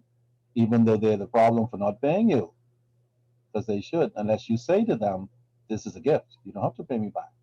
But if they say, lend me, I'll pay you back, then they should seek to do that. No matter what the relationship is, that's the proper thing to do. Okay? All right. Now, should you lend money to your mom? Anyone? Owen, should you lend money to your mommy? Yeah. No. You better give them a gift. Yeah. That's a Call that a gift. Yeah. It's not easy going back to mommy and saying, mommy, without $50 I lend you, and you say you can pay me. And every time you do that, she can say, you asked me for that. When you was a baby, Unless you want to go there. They're always going to go there. I suckled you on my breast over and you talk about Oh, you? making diapers for you when you're a bit as if it's your fault. It's not your fault. You brought you here. So but that's what they can tell you. And boy, that made the gods curse you for asking me for that money. Even though she said, "Oh, and I can pay you when I get my A suit," and she get it, she still don't have an obligation because as far as she's concerned, everything is paid in full, no charge. Okay, so it's kind of hard lending money to your mom. It's easier for some people to lend to their dad because somehow they think their dad is different. Like, that's my dad. And daddy, I want my money for I slap you, mom, we can fight on you, and stuff like that. But we don't do that to our mom. We only want to do that to our dad, as if he's not deserving of the same thing. Maybe some are not, but some are. Okay, is that an accounting issue? Certainly. It's an internal control point. All right. So what happens when it's time to replenish the petty cash? How do we put money back? In this example, if we spend, how much did we spend in this example during the month? Anybody had a look? How much did we spend in this? 85.73. Yeah, we spent 85.73 for postage stamps, little supplies, freight, on something that came in by FedEx or whatever. All right, and then there was a little short over 18 cents. That's not too bad. We wouldn't worry about that. Somebody made a mistake in counting something. Fine, not a big deal. So we spent $18.75 for the month. At the end of the month, we have to replenish the petty cash, put the money back in, so we're back to $100. That's all we do every month with petty cash. It's no big deal. Okay? The whole thing is you just have to control it, and that's what it's designed to do. Okay? What's the journal entry to replenish petty cash?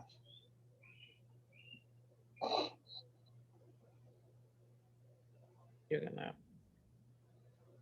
we'll have to. Cash is debited and the expenses is credited. Who agrees with that? Is that what this journal entry is saying? Oh, no. You said to replenish? Yeah, to replenish. We're replenishing it, so we're debiting petty cash. No. No? We only debit Petty cash is debited and cash is credited. No, but that's half true. Cash is credited for 85.73. What is debited? Remember, petty cash is only debited. The expenses is debited, eh? Yes. Is the owner's equity also affected? Yes. And here's how. What did we spend the 85.73 on? Expenses. So we have to debit the expense account to account for them, correct? Right. Yes. Yes. So for the full month, we spent 85.73 on expenses. So we have to debit those expense accounts, which is there. And we credit cash to put the money back in petty cash to bring it back to 100, correct? Yes. Yes. Okay. Because if we spent 85.73 in the month of October, how much was left in petty cash before the replenishment?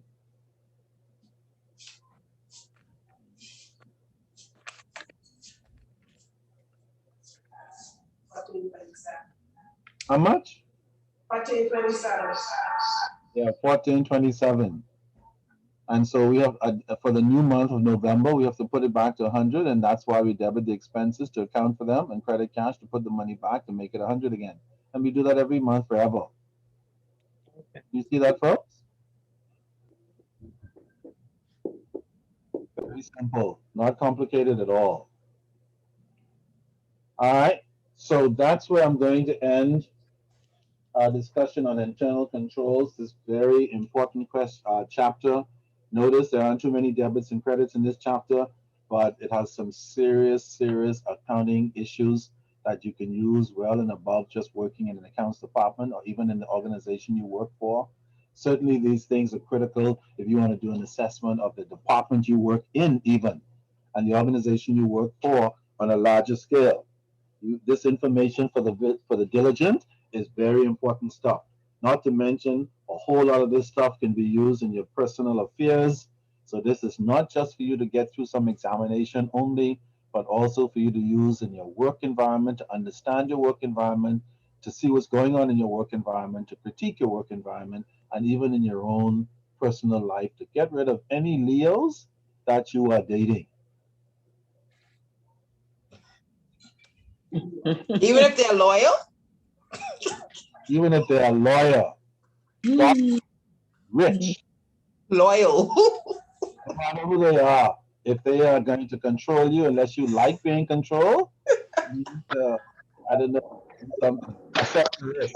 That's why we don't get along, because I can't be controlled. I'm an air sign. It's very hard to hold us down. Yeah. I know what you mean, girl. Been there, done that. Absolutely. So what you need, yeah, you need another, yeah, airtime or something, maybe.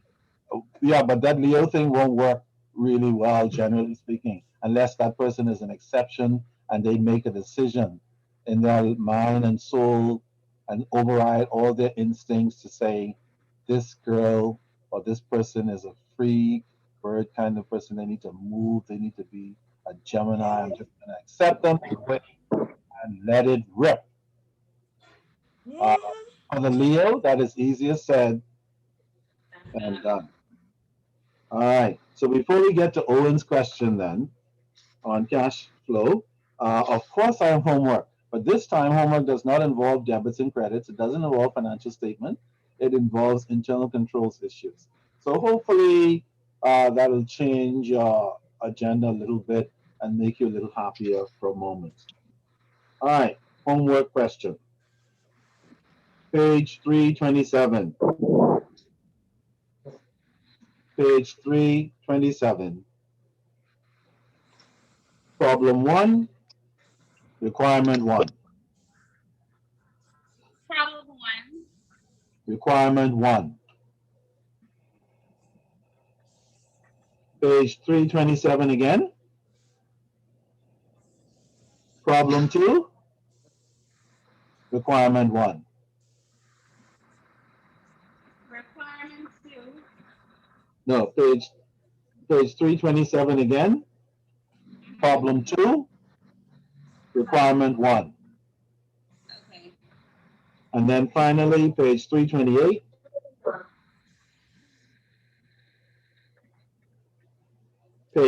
Problem 3, requirement 1.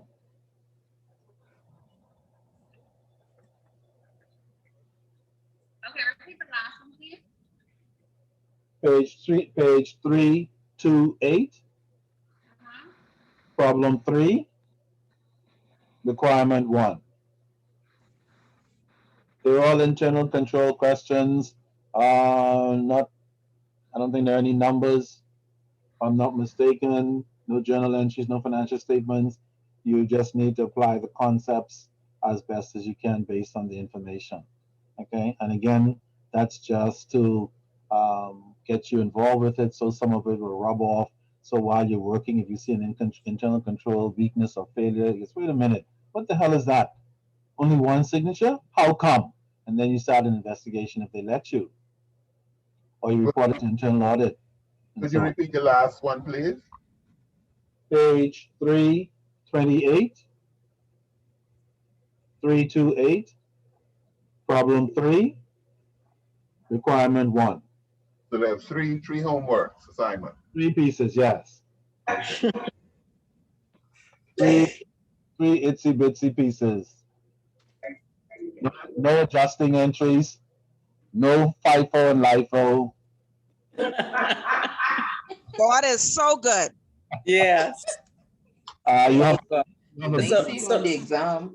You have a great format this week. Gosh, I could start my homework from now then. Yeah, that would be a good idea. Okay. All this thinking in. I always encourage you to when you have homework to start right away and do one, at least try to do one per day, somewhere, so to speak. And if you get through that faster than you thought, take a breather and then start the next one, maybe the same day or the next day, so that coming down the stretch of crap happens during the week and everything goes completely to hell, you wouldn't. That happens a lot. Yeah. You wouldn't be, The quicker you get started, the better. That's true. when I was a working student, I always did my best studying and homework stuff on weekends because I know during the week I have 16 and 18-hour days. Then I have to come at 10 o'clock at night to start doing homework. That's It not ain't gonna work. no. It don't work for me. Yeah. All right. When my kids were growing up, 16-hour, 18-hour days was typical for me because I'm always trying to find ways to find money to pay for everything they needed, God forbid. So a 16 8-hour day was typical. And then I came home and they had homework and all that stuff and collages and checking this and do that and spelling tests and tape, whatever the hell it is. And then after that, it's 11 o'clock, to tuck them in bed. And after that, I have all kinds of other stuff. So getting to bed at 3 o'clock in the morning was typical only because of what I thought were my objectives at the time and trying to give the best to my babies and this gang. But again, everybody have their own agenda. I say all of that only to say this. I understand what you're going through. I've been there, done that, and I encourage you when you have this stuff, do your most productive work when you can on the weekends, like now, so that when the week rolls in and you only have an hour or two somewhere along during the week to actually commit to this stuff, you hopefully would just be kind of finishing up and putting the touches on and not really pulling your hair out, hopefully. Because weekdays could be funny for working people, okay, as you know. All right. So Owen, let's go to your cash flow thing before we break. What is your concern on that bloody cash flow statement? I have to make sure I have the proper understanding. The main reason being, like you said earlier this morning, Yes. only answer the question asked you. Oh yes. Oftentimes, I think it's the whole process when I'm answering a question. Yes. So I put the whole gamut together and think I'm supposed to do everything. I understand completely. And if it's any consolation, you're not the only student who does that. That is more common than you think. Okay. So you're not Now, using your mind or going totally. No, you're not. Okay. okay. My thing with the cash flow statement is this.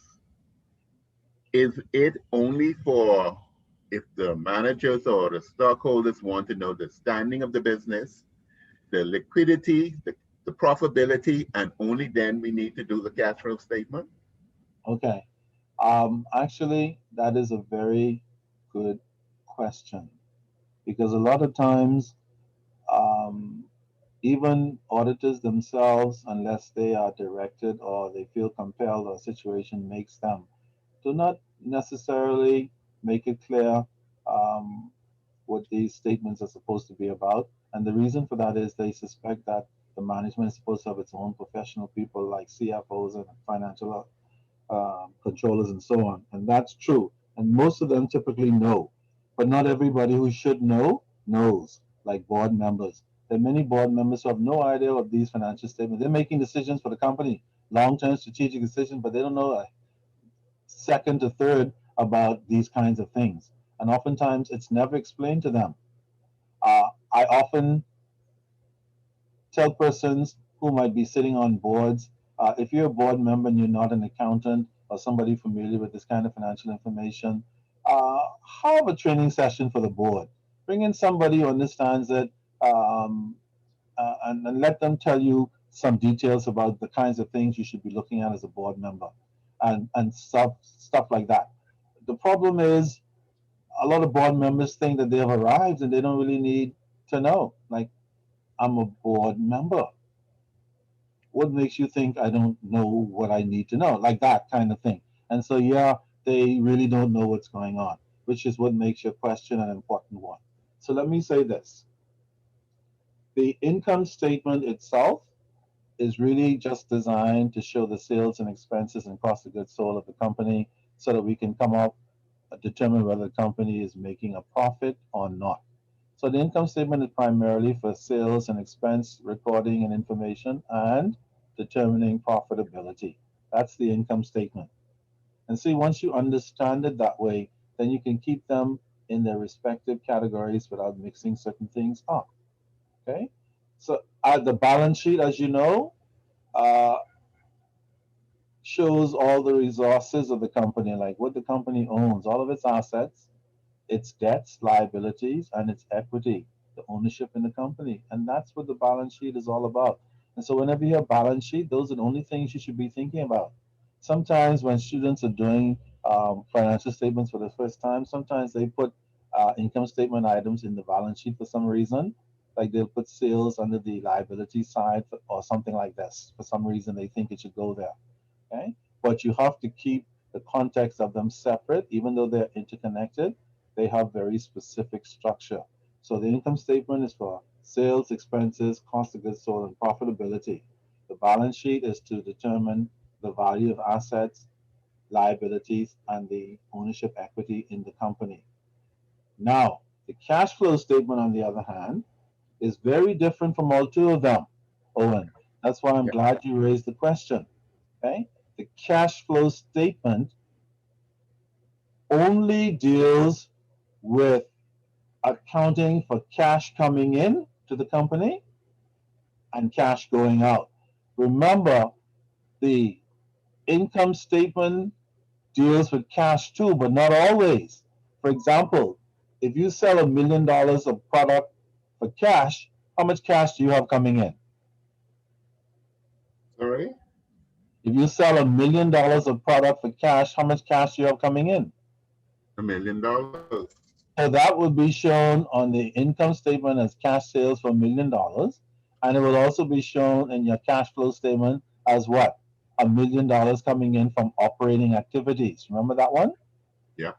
Okay. Because the income statement is part of the day-to-day operation of the company. Now watch this. This is why your question is so important. Suppose you sell $1 million of sales on credit. How much cash do you have coming in? None. None. Is that important? Yes. Yes. So if you sell $1 million of goods on credit and you're not getting paid for 30 days and you have a bill from BC for $5,000, 3 days later, what are you going to pay it with? Because you're not getting your receipts until the end of the month. What are you going to pay it with? You have to find some cash to pay it. Correct. So you go to the bank and say, please give me a temporary overdraft, or go to somebody you know and say, can I borrow? See what I'm saying? So the point I'm making is this: if you sell $1 million on credit, no cash comes in. So does that transaction show up in the cash flow statement? No. No. Why? It isn't there? Because the cash flow, it isn't there for the income statement either, but it shows up there. See my point? Okay.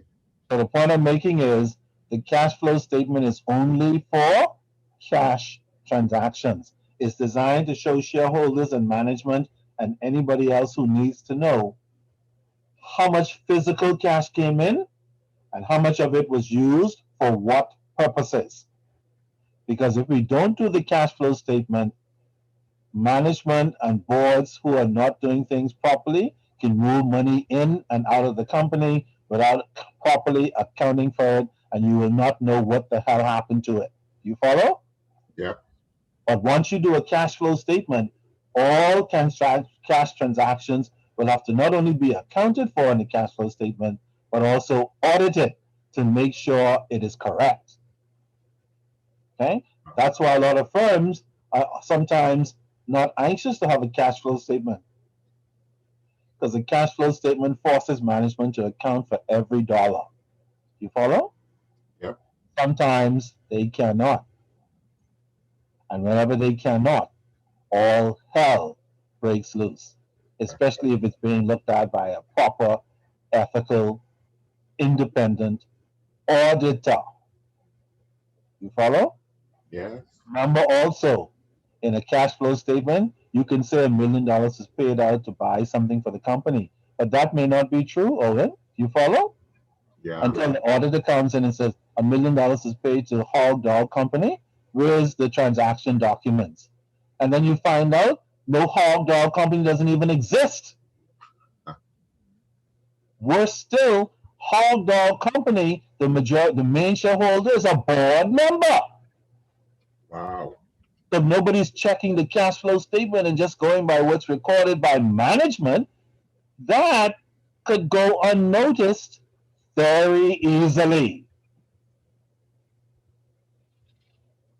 So thank you very much for your question on cash flow statement, Owen. I hope that rudimentary response, and I kept it rudimentary and simple and basic, so you're very clear on the difference and the importance of that statement. The information needed for preparing the cash flow statement is all comes from the balance sheet. And the income statement. Okay. Absolutely. Way to go. Okay.